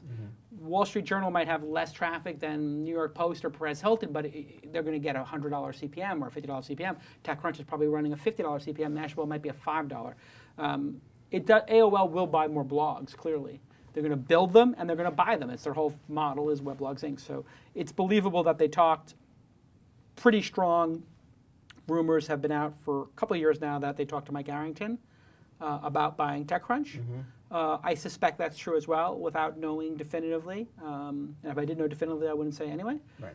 But I would say AOL's talked to everybody. And Ars Technica got bought for $30 million. Weblogs Inc. got bought for something most people say is similar. And those were businesses that had real revenue. When Weblogs Inc. was bought, it didn't have any revenue, really, to speak of. $100,000 a month or so, whatever. So it wasn't like there was a lot of revenue there. But I think it's possible they'll get bought. And if they did get bought, your question was, how much would I pay for it? Well, 15 to 25 million sound right as a It sounds a little bit optimistic, to be honest. And that could be somebody inside of Mashable floating that. If you look at 4 million global uniques, and if they each did a page view, or if they each did 2 page views, 8 million, 10 million page views, call it, that's 120 million pages a year. If they were making $5 or $10, it might be $1 million in revenue, which means the business could be worth $5 to $12 million if you were aggressive. So I think it's a $5 to $10 million business as a singular blog. If somebody was going to overpay, they would pay 15. If somebody was going to appropriate pay, it would be 5. 6, 7. I mean, what you have to look at also is like, for AOL right now, buying a site with 2, 3, 4 million people doesn't move the needle. Right. And they could build it themselves. That was my thought. Was why not? Why wouldn't AOL just with its and they resources just build their own social media blog? If the brand was so strong that they thought we can take that brand to the next level, they would overpay. And that was actually what happened with Weblog Sync. They said, well, we can take Engadget and Autoblog and make these things 5 times bigger, and that's what they did. And we could sell more advertising. I don't know that they are going to see that with Mashable. Mashable's large for a blog. You know, 2, 3, 4 million uniques is large. It's bigger than Gawker, you know. And they dominate. I mean, Twitter trends, and I mean, Mashable links are like the most shared. If they got bought, it might be AOL buying Pete's ability to do social optimization, social SEO really well. So that could be a justification of paying a bigger price, a legitimate one, that they could get all that learning of how they made Mashable so viral. But the way they made Mashable so viral was, you know, covering Michael Jackson's death and tweeting the hell out of it with a large group of writers. So I don't know that it's rocket science either. So I don't want to say anything bad because Pete's a nice guy. But it's not the best product. That's the truth. It's not the best editorial product. So it needs a little bit of work on an editorial basis. I think where he started was better than where he is now on an editorial basis. Where he is now on a traffic and revenue basis is obviously better than where he was on an editorial basis. That's just me being honest. Right. And I'm not saying that to disparage him. He's got a more successful business on a page view and a revenue basis now than he did previously. But previously, when he was focused, they had really good product discussions on Mashable in the beginning. Yeah. And it was almost like they had carved a niche, which was they were going to go deeper into the product than maybe TechCrunch was.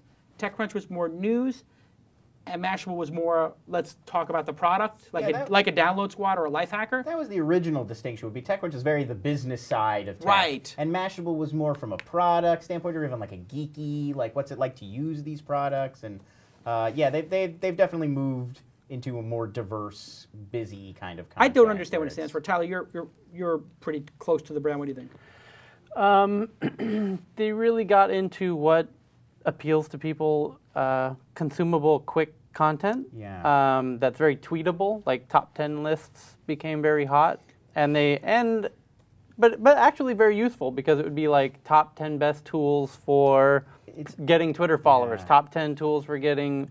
It's people a lot of quick, easily digestible people ate that up. They know how to do that stuff really well. As Twitter was exploding, they were building the right kind of content that people wanted to share on Twitter. That like very diggable. Like I'm going to vote for this on Dig. Yes. Or what Engadget did to Dig or Lifehacker did to Dig. Correct. And previously other people did to Slashdot. They did to Twitter. I think that's a good point. Yeah. I think that's fair. Yeah. So they rode up on. Yeah, I mean, for the most part, I think the issue is you can just do like sort of the tech news thing. But if you go, as I do every week for the news, if you go to every tech blog most days, you'll see 9/10 of the posts are about exactly the same story. It's exactly the same content. You really do have to do at least one other thing to make yourself sort of stand apart. I think for so. I think that's breaking news, the investigative. Well, Mike's got the inside line on fundings, et cetera. Right. I know because he calls me. I heard that. I mean, last week he texted me. I heard that being the Mahalo's case, though, replacing their CEO. This is true, and I'm like, I heard that really? Too. Mahalo's that's news to me, but okay. I don't know who said that. I've taken some meetings. Nothing is definite. Oh, okay. So you may be taking my job, but. I'm looking at it right now, and it's like Google Chrome for Mac developer gets extensions, Boxy goes public. If you looked at every other tech blog out there, it's the same stuff. And everyone's what's unique about Mashable that they don't already have on Download Squad? Given Mike's kind of monopolization on the inside scoop within Silicon Valley, right, and being right at the epicenter of it, and Pete being from Scotland and not being the native there in Palo Alto, etc., take a lot of time to nurture all those relationships and everything else. He did what any smart guy would do, was play to his strengths, and, used Twitter's momentum and how to target his content towards the people that wanted to do that. I mean, you can't fault Listen, him. I mean, but I just don't understand the adding of entertainment news to the middle of tech news. It felt dilutive, so I think they had original core. Probably the original core audience feels like the brand got diluted a little bit, and that dilution probably led to the brand getting built. Huffington Post going through the same thing, by the way.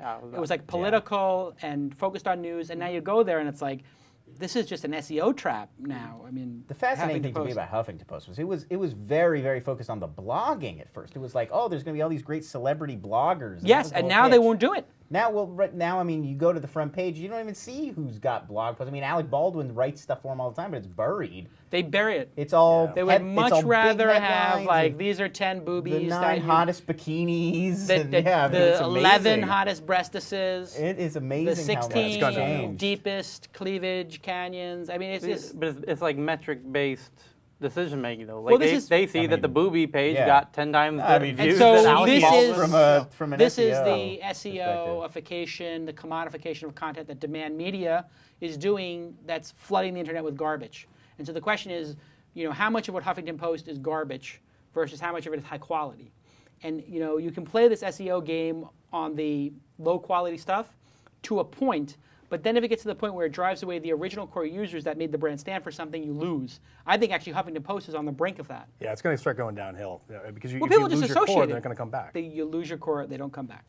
It's exactly right. So anyway, I'm happy for him if and when the company gets bought.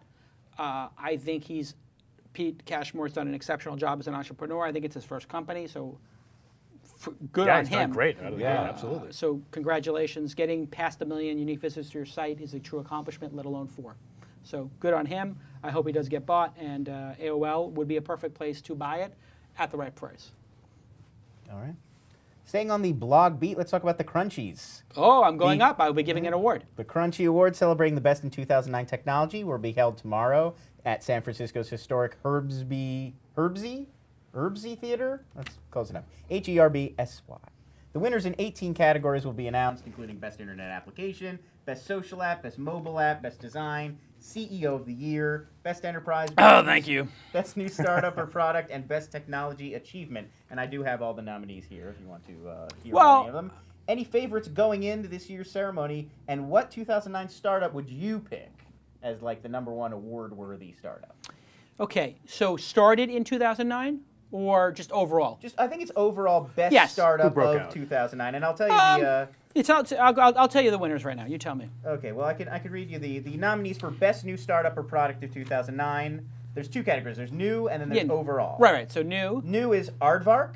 No. Bing. Maybe. Foursquare. Maybe. Hunch. No. Milo. No. Spotify. Yes. Spotify wins. The nominees best overall startup or Tyler, product. did you have any opinion on that? The amazing thing about that is it's not even in the U.S. yet. Right, that is true. But I mean, it's just obvious that it's the most revolutionary product. I would say Foursquare. Possibly Foursquare. I give Foursquare the honorable runner-up. The only points against Foursquare is that Goal is better now. No. Well, some of that. I can't really even talk about this anymore. This is a problem being an angel investor in one of the 2 companies. But Foursquare is got a larger community. It was first, but Goala is a better product. Yeah, but it's the Friendster. It's the Friendster in the space. It's hard to give it to them because of Dodgeball having. It seems like a flame out. It feels like it's not new. Yeah, it's a regeneration. Right. Okay. You're saying so for the 2. Okay. But it is on an iPhone. It works well. But Spotify, the first time you use it, you literally say "wow" to yourself. Where the other ones, Bing a little bit. Yeah, I said "wow" with Bing. Bing is a really good product. I think Bing is a dark horse there but honestly, of those, the one with the most impact will be Spotify, ultimately. So you could pick if you did this in September, October, it would be Foursquare.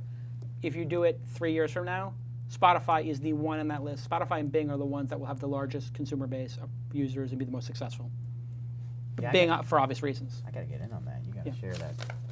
I will. Although I don't know if I can give you the password, but maybe I will. These things, although there is an art to the picking Grammy winners and Oscar winners. But this is by popular vote. Right. That's what I was about to say. Right. If you consider the popular vote that's aspect, going to be Foursquare. If it is popular, it might be probably Foursquare. Foursquare. Foursquare has New York sort of down. Yeah, I mean the Aardvark guys are very much liked in the Palo Alto area, so they haven't. Yeah, but they really haven't proved the value of their service yet. And I'm not just dissing them because we're both in the answer space. It's just not useful yet. Yeah. I do applaud Hunch and Vark for taking an interesting spin on knowledge.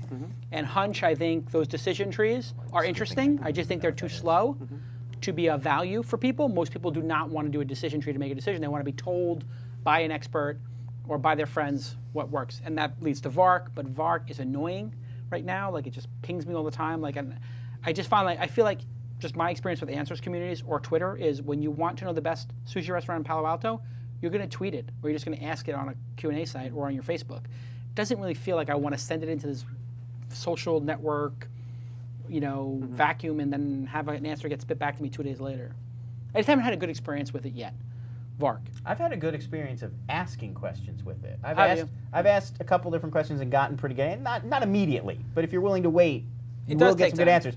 Was it from people in your network that you know? Yes. Oh, that's usually. interesting. Or it's. But would it have been faster to tweet it? It's usually people you know. Actually. Wouldn't you have worked better just to tweet it or Facebook yes, it? I probably could have gotten. So that's the quicker. problem. Is it might be a more sophisticated solution, but not as fast. People will do the easier thing. Like if you were to, in a search engine, say, like this is the category I'm doing my search, and then type the word in, you get a much better result. People aren't willing to do that. They would rather type a word in and get a result than type a second word in, get a result. So I was just going to say. That's why Hunch isn't going to work. What is Hunch again? Hunch is Katarina's new company. Oh, right.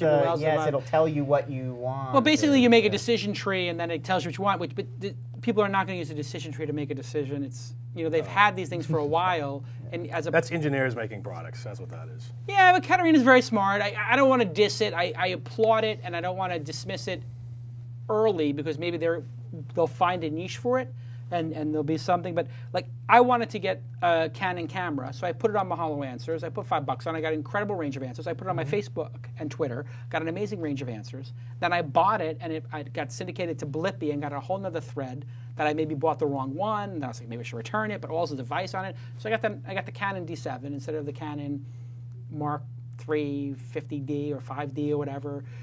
Anyway, point is, the last thing I'm going to do is go through a decision tree made by somebody who I don't know. Like, do you want to swap out the lenses? Well, of course I do. I'm deciding. Well, do you want to do this? Do you like, a large camera or a small camera? It's just like I want the best, and I want the best for this price. That's how I'm making my decision, and it's not fluid. And fast and easy. Okay, give us the next category. Next category I was going to read is best overall startup or product of 2009, which is not necessarily. Yeah. What is? Did you recognize that before we go on? No. Is that a typo? That looks like a typo. No, it's probably some weird thing. But anyway, all right. It says. I'll read it. So the nominees: Android by Google, Facebook, LinkedIn, something called NG Moco, which I've never heard of. Which I asked Jason to read. Twitter or Zynga. Okay, so I would take out Facebook and LinkedIn because I don't think that they've done anything innovative in the past year. Fair enough. I would take out the typo company, Ningo, because we don't know what that is. Moco. Twitter has not evolved tremendously in terms of the product. Lists. That, as I said, it has not evolved tremendously. Thank you. You don't love the retweet feature? Well, I'm just saying they've added two features that were very obvious. So I don't think they've had massive innovation, but they did have massive growth earlier in the year, right? Was it earlier this year when they boomed? April, May, June when they boomed. So you do have to think about earlier in the year. But Zynga and Android have had tremendous success. So this would go to Twitter if this was in the spring.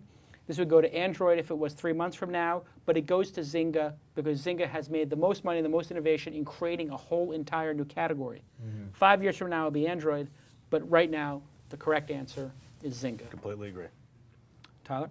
The voting all took place up until very recently. I think most people voted a couple weeks ago. Yeah. Probably. If the voting took place today, Android might have a better chance. Right, because of the Nexus One. Right, so there is a recency to this, which is, I don't know how that impacts the Oscars, but it is Oscar-like in that. But Zynga raised like an eye-popping $180 million just a couple weeks ago. So who did? Zynga. Yeah, I know. Yeah. Zynga is crushing it. Okay, next one. Do you want to read more categories? Give me one more category. We could do best internet app, best social app, best technology achievement, best new gadget. CEO of the year. Oh, you want to read CEO of the year? That is the one. CEO of the year, Mark Benioff, Salesforce. Mark Pincus, Zynga. Some guy named Neil Young who runs NG Moco again. So it's not a typo, that's a real thing. Richard Rosenblatt of Demand Media or Tony Hsieh, Zappos. All right, for number one, giving Richard Rosenblatt an award for anything is ridiculous, except for maybe pollution. Polluter of the year he should get. Or most likely to relentlessly flirt with Brooke Burke on his Twitter stream because she's somehow involved with Demand Media or something. I don't know. It's Richard Rosenblatt. He's involved with Demand Media? I think that Richard's wife is doing a business with Brooke Burke or something. okay. So Richard Rosenblatt, every third tweet is having dinner with Brooke Burke and doing this with Brooke Burke and another Brooke Burke. And it's just like, dude, you're married. You shouldn't be talking about some other guy's wife like on your Twitter. I mean, if I was married, if I mentioned Mother Teresa on my Twitter stream, my wife is like, what are you talking about Mother Teresa for? I'm like, she's a nun, baby. She's dead. Is she dead, Mother Teresa? I think she's dead. She's dead. She's a nun. She's a saint. I mean, she's going to be Catholic. Still not allowed to, honestly. Really. I mentioned I used Mrs. Butterworth, the syrup, the other day. My wife's like, who's Miss Butterworth? I'm like, she's a syrup. I don't know. Baby. For the Nexus 1 run, I'm like, she gave me an Ellen Norkin or whatever that woman's name is. Anyway, let me see this once again. Mark Benioff, Salesforce? Mark Benioff of Salesforce, he would have won it 2 years ago, so that's ridiculous. Mark Pincus, Zynga. That's really probably it, but go ahead, next one. That guy, Neil Young, who I don't know if it's the real Neil Young is an awesome, if this was... He's one of the great rock songwriters. Absolutely, moving on. Time. No, so we got Pincus. Rosenblatt, Demand Media, Yep. and Tony Hsieh. I'm going to give it to Tony Hsieh because of the exit and because Zappos is so amazing and loved and it's accomplished so much. And I'm going to give it to Zynga next year. That's how I'm going to do. Zynga, though, has done more in 1 year. Tony has done more in 10 years. Does that make sense? Yeah, I get what you're saying. So if it would be sort of like if you had Scorsese up there for The Departed versus Goodfellas, you know, like it's like, okay, we're going to give Scorsese the Lifetime Award or something like that. And then he's up against, I don't know, who is another director who's done an amazing job with, you know, whatever, you know, whoever had the better thing this year versus Lifetime Achievement. Right, yes. The truth is, Zappos for Lifetime Achievement, I wouldn't say that this year, aside from the exit, was particularly amazing for Tony versus the other 9 years. I think he's crushed it for 10 years. Tony's one of the guys I most want to have on the show. But Pincus for Zynga has really had a good year. So it's a tough one. I might split it. But I'm going to give it to Tony Hsieh because you got to give it to him for this year because he sold. I mean, who else has $1 billion exit? I was surprised the CEO of AdMob's not on there. $650 million. Omar. $650 million, $750 million. So fast, too. In 3 years, 4 years. Investment, Mel, like best investment of the year. That would be a VC of the year. Yeah. All right, next news story. We got to get this done. All right, next story. Let's see. What's a good one? Trying to keep the show at an hour and a half. Tablets. Let's talk about tablets. Because it's CES, it's big in the news. And I talk about the tablet mania gripping the web this week. Dell has announced that they're working on a Slate-style PC device. They have revealed plans at CES for a 5-inch touchscreen device running on Google Android. The selling point will be that the devices can be connected to one another for multiplayer games. Other companies touting tablets at CES include HP and Lenovo. During his keynote address, Microsoft CEO Steve Ballmer downplayed the importance of the tablet. He showed the HP tablet only very briefly, and then he later told NPR reporters that tablets are, quote, interesting, but it's not like they're big numbers compared to the total number of smart devices in the world. Do you agree or disagree with Ballmer? Is that really even what he thinks? And are tablets destined to be the hot tech product of 2010? Tablets have not had a killer application to date. They have not had solid execution to date. And anybody who takes them out in a meeting is a really annoying person, typically. Like the person who comes in and then they take their laptop, everybody opens their laptop, and then one person opens their laptop and then goes, and they flip it over, take out their pen, and then they start writing notes that then they have to transcribe later on. Right. That's not a killer application. It's annoying. And you're just doing technology for technology's sake. What's ironic about Ballmer's comments is that for a decade or so, Bill Gates has been trying to make this work. And basically Ballmer's like, yeah, you know what, Bill? It's not working. So that being said, the iPhone is a tablet. It's a small one. Yeah. It's a little slate. You know, it's like a tile.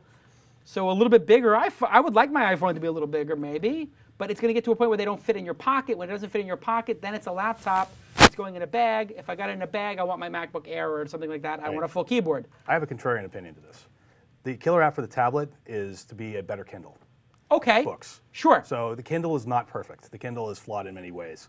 A tablet, a well-done tablet, could solve that. So if they couple it with, an iTunes for books that's really well done, I think a tablet can be a huge And success. surf the web. So I am getting on a flight, and I'm packing my laptop and my tablet. Yes. Why not? You bring your Kindle right now. I mean, if you had one. I don't think you don't, do. but if But for those who love the Kindle, I take. I know I do like, see people take the Kindle out. I'm just like, you're really carrying two things. It's sort of well, seems because unnecessary. you don't want to read on your laptop. I mean, reading So on now a I'm PC going to is have not, a Kindle. It's not the same ergonomic experience. So then, does the laptop get left behind if you have the tablet? No, because you use the laptop for email and you want the keyboard, and so if you have the tablet. So now I'm basically carrying two computers with me everywhere. So that's the thing I don't understand. This is why the Apple tablet hasn't come out, in 10 years of... Because it's not good enough to be a computer replacement. Until there's a use case that is revolutionary, like it's 3D or something really wild. Reading the book thing might be. Yeah. I mean, I think the Kindle proves the then point. you would be warranted in coming out. On it. Exactly, I have to say the book thing is niche because people don't read books anymore, but I do see people on flights, typically 3 or 4 people out of 200 with a Kindle, using it at a time. 2, 3, right? The interesting thing about these two little announcements is if you look at the images on I think it's the Lenovo and both of them, they actually look like what you think the Apple tablet is going to look like. Yes, it looks very like iPhone-y, it looks like a large iPhone, and I think if anything, this is an interesting preemptive sort of strike on Apple when they do release a tablet. It's like, oh yeah, it looks so close. Whatever, like Windows somehow came out with it first or something. I just don't know that I need this product. That's what I'm saying. Like, I don't know that, like, with the MacBook Air, it's like, I need that iPhone. I need that. You feel like I need that. I can see why I'm going to use it. I don't see why I'm going to need it because I don't read a lot of books, I'll be honest. I listen to a lot of Audible. I love Audible. So I don't know. And I don't know if I'm willing to pay. This thing's going to cost $800, $900. It's too high.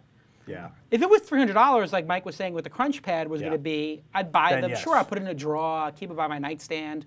I'd like to have something when I'm laying in bed to quickly go through some pages before I go to bed, look at analytics, and then hit the hay. I don't want to take out my laptop and open it, but it just feels like we're maybe getting to too many devices that overlap. The pace of the innovation is going to outpace the need for buying all of this stuff. At some point, it's the camera size and the speed and all of that is going to get really quick in the next, 5 years.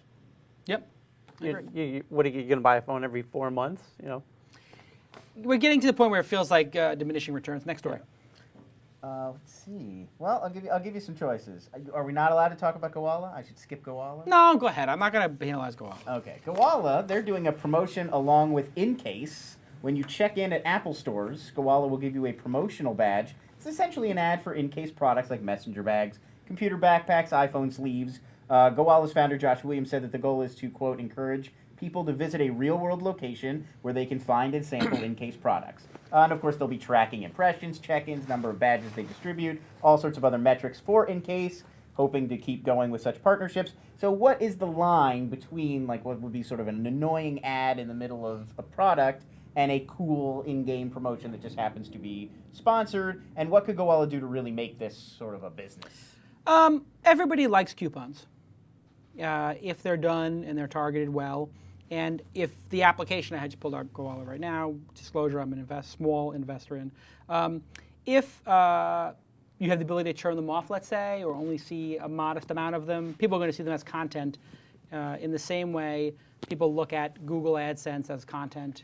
You're searching for a Maui vacation and you see Maui vacation, 3 nights free if you buy 4 nights, you're going to click on it. Maybe that's the deal that gets you to Maui. So if I am in a location, if I'm in the Grove here in Los Angeles, and it says buy one get one free dinner, you know what? I want to see it. I mean, I'm not like a cheap guy, but I would like to know.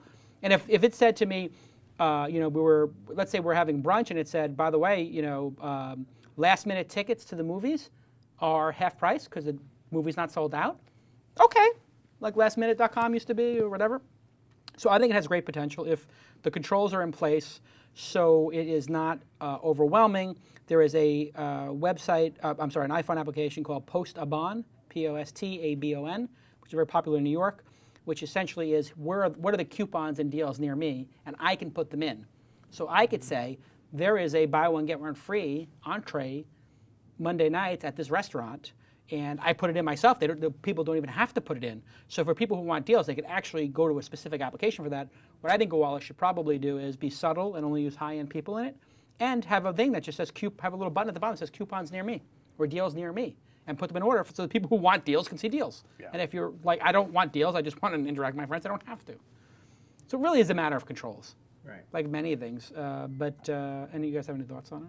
I like the way they're Yeah, doing it. I thought that for the people who haven't used Go Wallet, it's awesome, and the gamey part of it seemed like a substitute in the interim for coupon behavior and tracking how people use of sort of specific items that are tied to the business. Right. Like you go to a coffee shop and you get a little espresso, Right. and that's definitely like their way in to collect things that link up directly There's to what also they're something selling. interesting about companies now being able to use the fact that their customers are tweeting where they're at to their advantage. You know, Yes. it's like giving some. I'll happily give you 50 cents off. I if think you tweet that you're Foursquare, here, you know? Foursquare So- is restaurants on their own on Foursquare are giving people who are mayors something free. Yep. Yeah. So Kevin Rose was talking about this. He's an investor in Foursquare and Go Wallet, which is kind of weird, but good on him for working it out.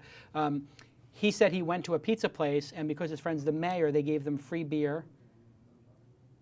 The first round of beer is free. Because the guy took out his phone and said, we're the mayor, and he said, great, here's free beers. That must be a San Francisco thing. I've never gotten it. Well, I think it's now going to become like a tradition. Like, That'd be awesome. so anyway, where's Yelp in all of this is the question I have. But anyway, this location, the location-based applications, so location-based social networks is going to be the trend of 2010.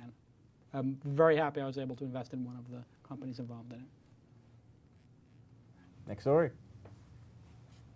Final story. Final story. Let's end with something fun. Okay. Former Cheer star Kirstie Alley has launched Fitter, that's P-H-I-T-T-E-R, a Twitter-inspired community that unites individuals trying to lose weight.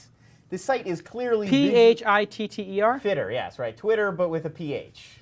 The site's clearly visually inspired by Twitter, as you'll see. Design's a little clunky. It seems to distinguish itself largely by replacing F's with PHs whenever possible. It's built on status.net system, was clearly put together really quickly. So the merits of this specific project that she's working on aside, we're now in an era where companies and individuals could essentially build their own Twitter very quickly.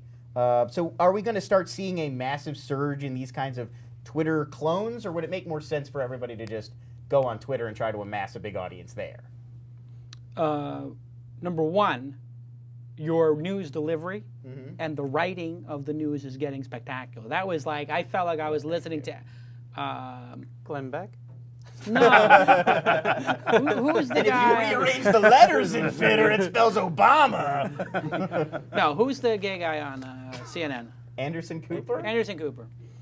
I know he's... No, that's a very Somehow. nice... No, that's Anderson to say. Cooper. He's a very professional... He is unbelievable, and his delivery is perfect. Your delivery is becoming perfect. I do what I can. And CNN is becoming extremely gay. Have you guys noticed this? Did you watch New Year's Eve on CNN? I don't watch it. I don't watch CNN. No, I didn't watch On New Year's Eve, I it watched was occasional CNN. Anderson Cooper, who I don't know if he's gay or not. He's in the closet, I think, or whatever. He's not openly gay. Not openly gay, but I mean, if you read But he's Gawker, sort of, yes. If sure, you read Gawker, yes. basically his boyfriend. Well, anyway, Dating yeah. Anyway, and he had the woman who's the comedian, Life on the D List, who is Kathy Griffin. So Kathy Griffin, who is like everything she does is gay, this, gay, that, and who is the Backstreet Boy guy who's Lance Bass. And Lance Bass. Those are your hosts on CNN. Nice. Then they're reporting live from New Orleans at a cross-dressing drag fest on CNN, really? where the Cher impersonator is doing the whole bit, and then the Cher Anderson Cooper starts imitating Cher. And the reason I bring this up is not that I'm a homophobe or anything. I think it's awesome. But I just had this epiphany, which is MSNBC has captured the left, Fox has captured the right, CNN has been losing in the ratings. If I was the program director of CNN, I would make it gay. It would be the gay news network. It would be like, or the fashionable, stylish, coastal news. Metropolitan. It'd be the more metro. It would be the metro news station. Yes. So you could be conservative. You could be liberal. Who cares? You just have to be fabulous. And it has to be stylish. And who's got the best suit? And who's got in the news? It's got to be a little more fashion-oriented, a little more style-oriented. And like, oh yeah, the president's doing something, but what is the president wearing? Yeah. You know what I'm saying? Like, yes, Obama is in a meeting, but, you know, where did they eat lunch? You know, and does it make any sense? Yeah. It does. Now we know why they had to get Lou Dobbs out of there. Because he's not going to... Lou is not going to integrate with that. Where's Larry I bring it up King as a fit side in all because I have interesting business ideas sometimes that are not tech only related. I had another one about Star Trek the other day because I was buying Star Trek stuff, and I think that this might be a good idea. And I've gotten into J.J. Abrams, and I'm trying to get this in there.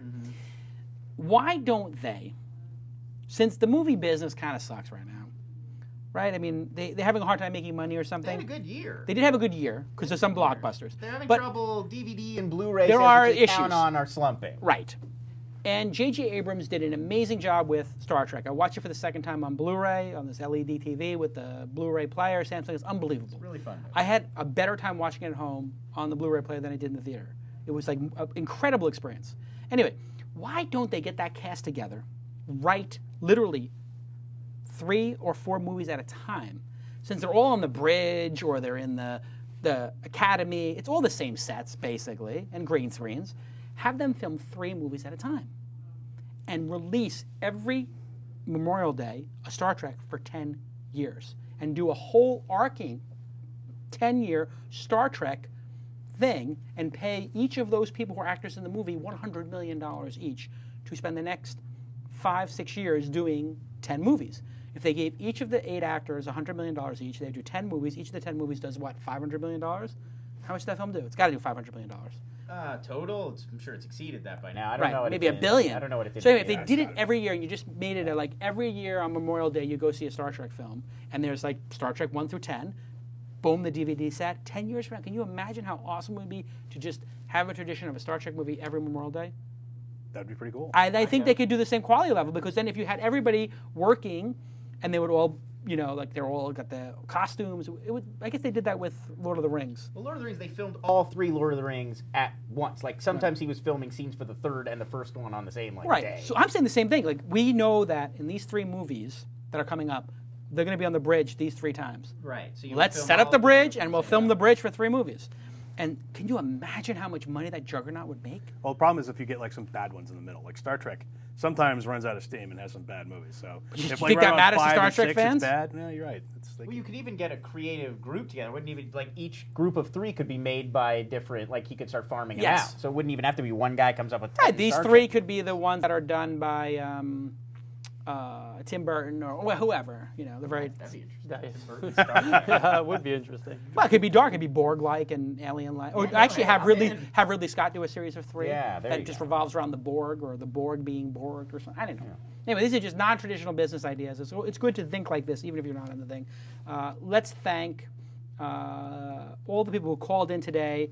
Let's thank Bing for being a sponsor. You know, go check it out. Hover over those links of Tyler and see the horrific comments on his MySpace page. Go check out Tyler's photos. I looked that up. Videos. That wasn't my MySpace page. What was that? I don't know. It's Okay. not mine. It's not your page. Okay, anyway.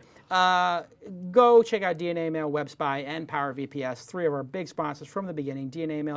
Everybody likes DNA Mail. Go check out WebSpy, and go check out Power VPS. They'll give you 25% off with the Twist logo, with the Twist code.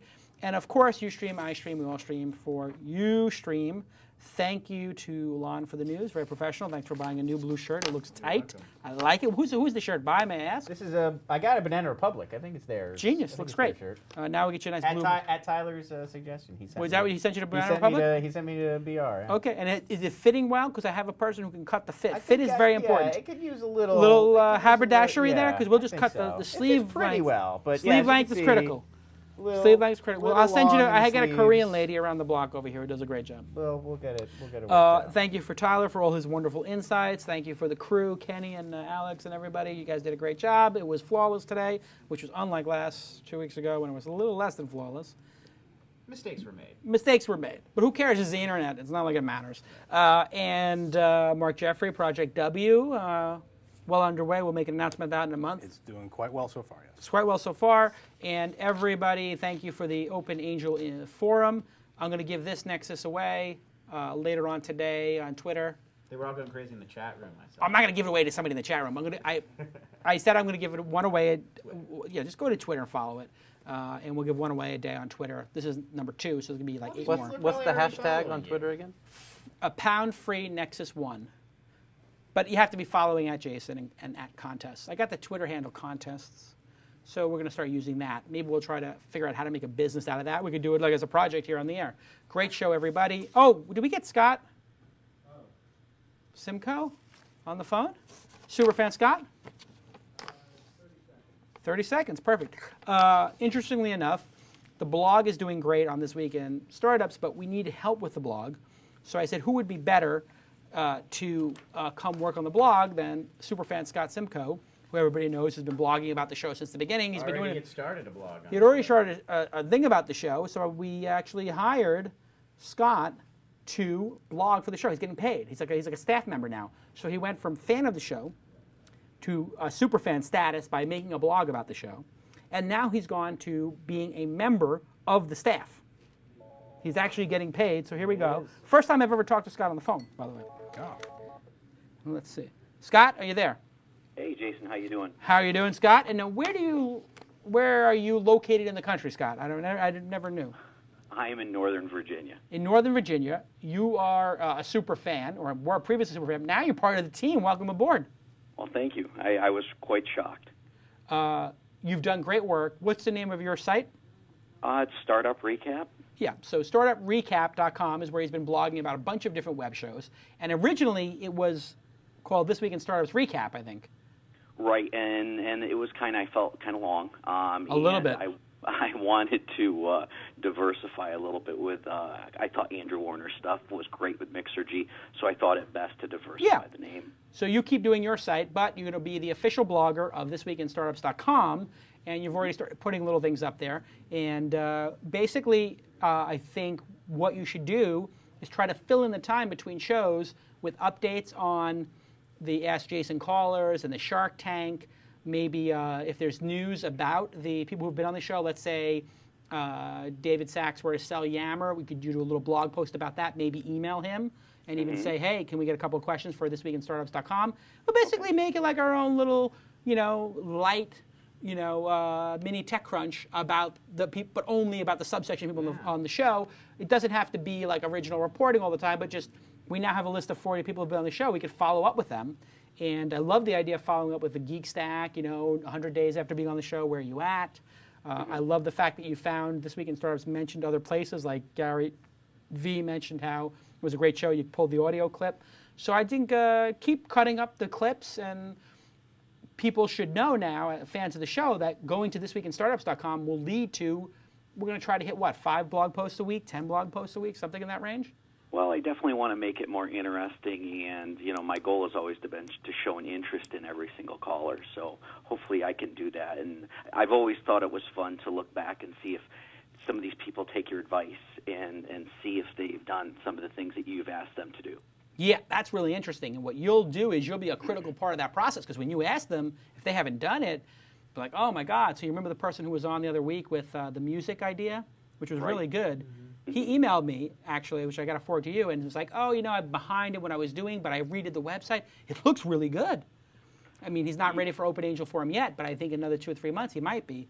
So you're going to be a critical part of that, Scott, and I really appreciate you being involved. Now, what do you do? Are you a pilot? Is that correct? Well, I work for, that's Should we kind of not a loaded say? question. No, it's kind of a loaded question. I am a pilot for United Airlines, but I am furloughed at the moment. Everything in the airline industry is seniority-based, and United Airlines got rid of 100 planes this last year, so that translated to about 1,500 pilots getting laid off. And being seniority-based, it doesn't matter how good or bad you are. It went back to 1998 seniority levels, so it's been pretty devastating for the pilot industry. Terrible.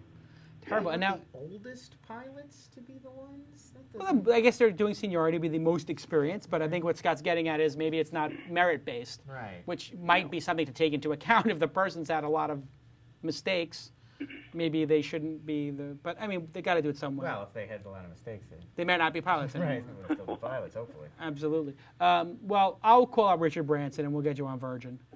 Hey, I appreciate it. If you could, that'd be great. I don't know if that'll work, but yeah, I'm sure you'll get. Wi-Fi. They should have Wi-Fi. You could be. I don't want him tweeting and flying. No, he could be on. You know what? He could be Skyping into the show, giving us the weekly report from 35,000 feet.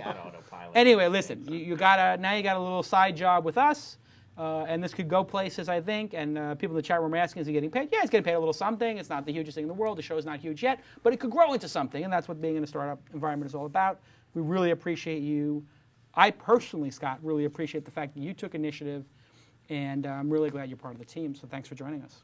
Well, thank you very much. I think this is going to be like a new model for the shows, like a Kevin Pollak show. Maybe we'll take superfan Martha, who has become like really like a big part of the show, and have her blog in between the episodes of the shows. You could talk about, you know, all the different people he's had on. You know, Seth MacFarlane was, you know, seen here on the Riviera with this starlet. This person was doing this, and this person was this, and Kevin was here, and Kevin's working on this show. Just a little bit of context between the shows. Yeah. You know, just to keep you, because I know it's a long time Friday to Friday. It's long for me. Like I forget, especially when we took a week off.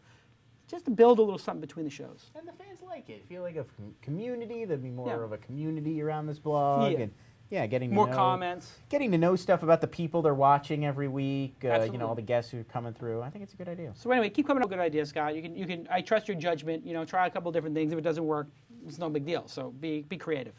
Okay, thank you. I will. All right, we'll talk to you soon. Cheers, bye. Okay, bye-bye. That's good. It's nice to see somebody go from a fan, just a normal fan of the show, to a super fan, and then be part of the team. That's the best way to hire. That's how Tyler wound up here.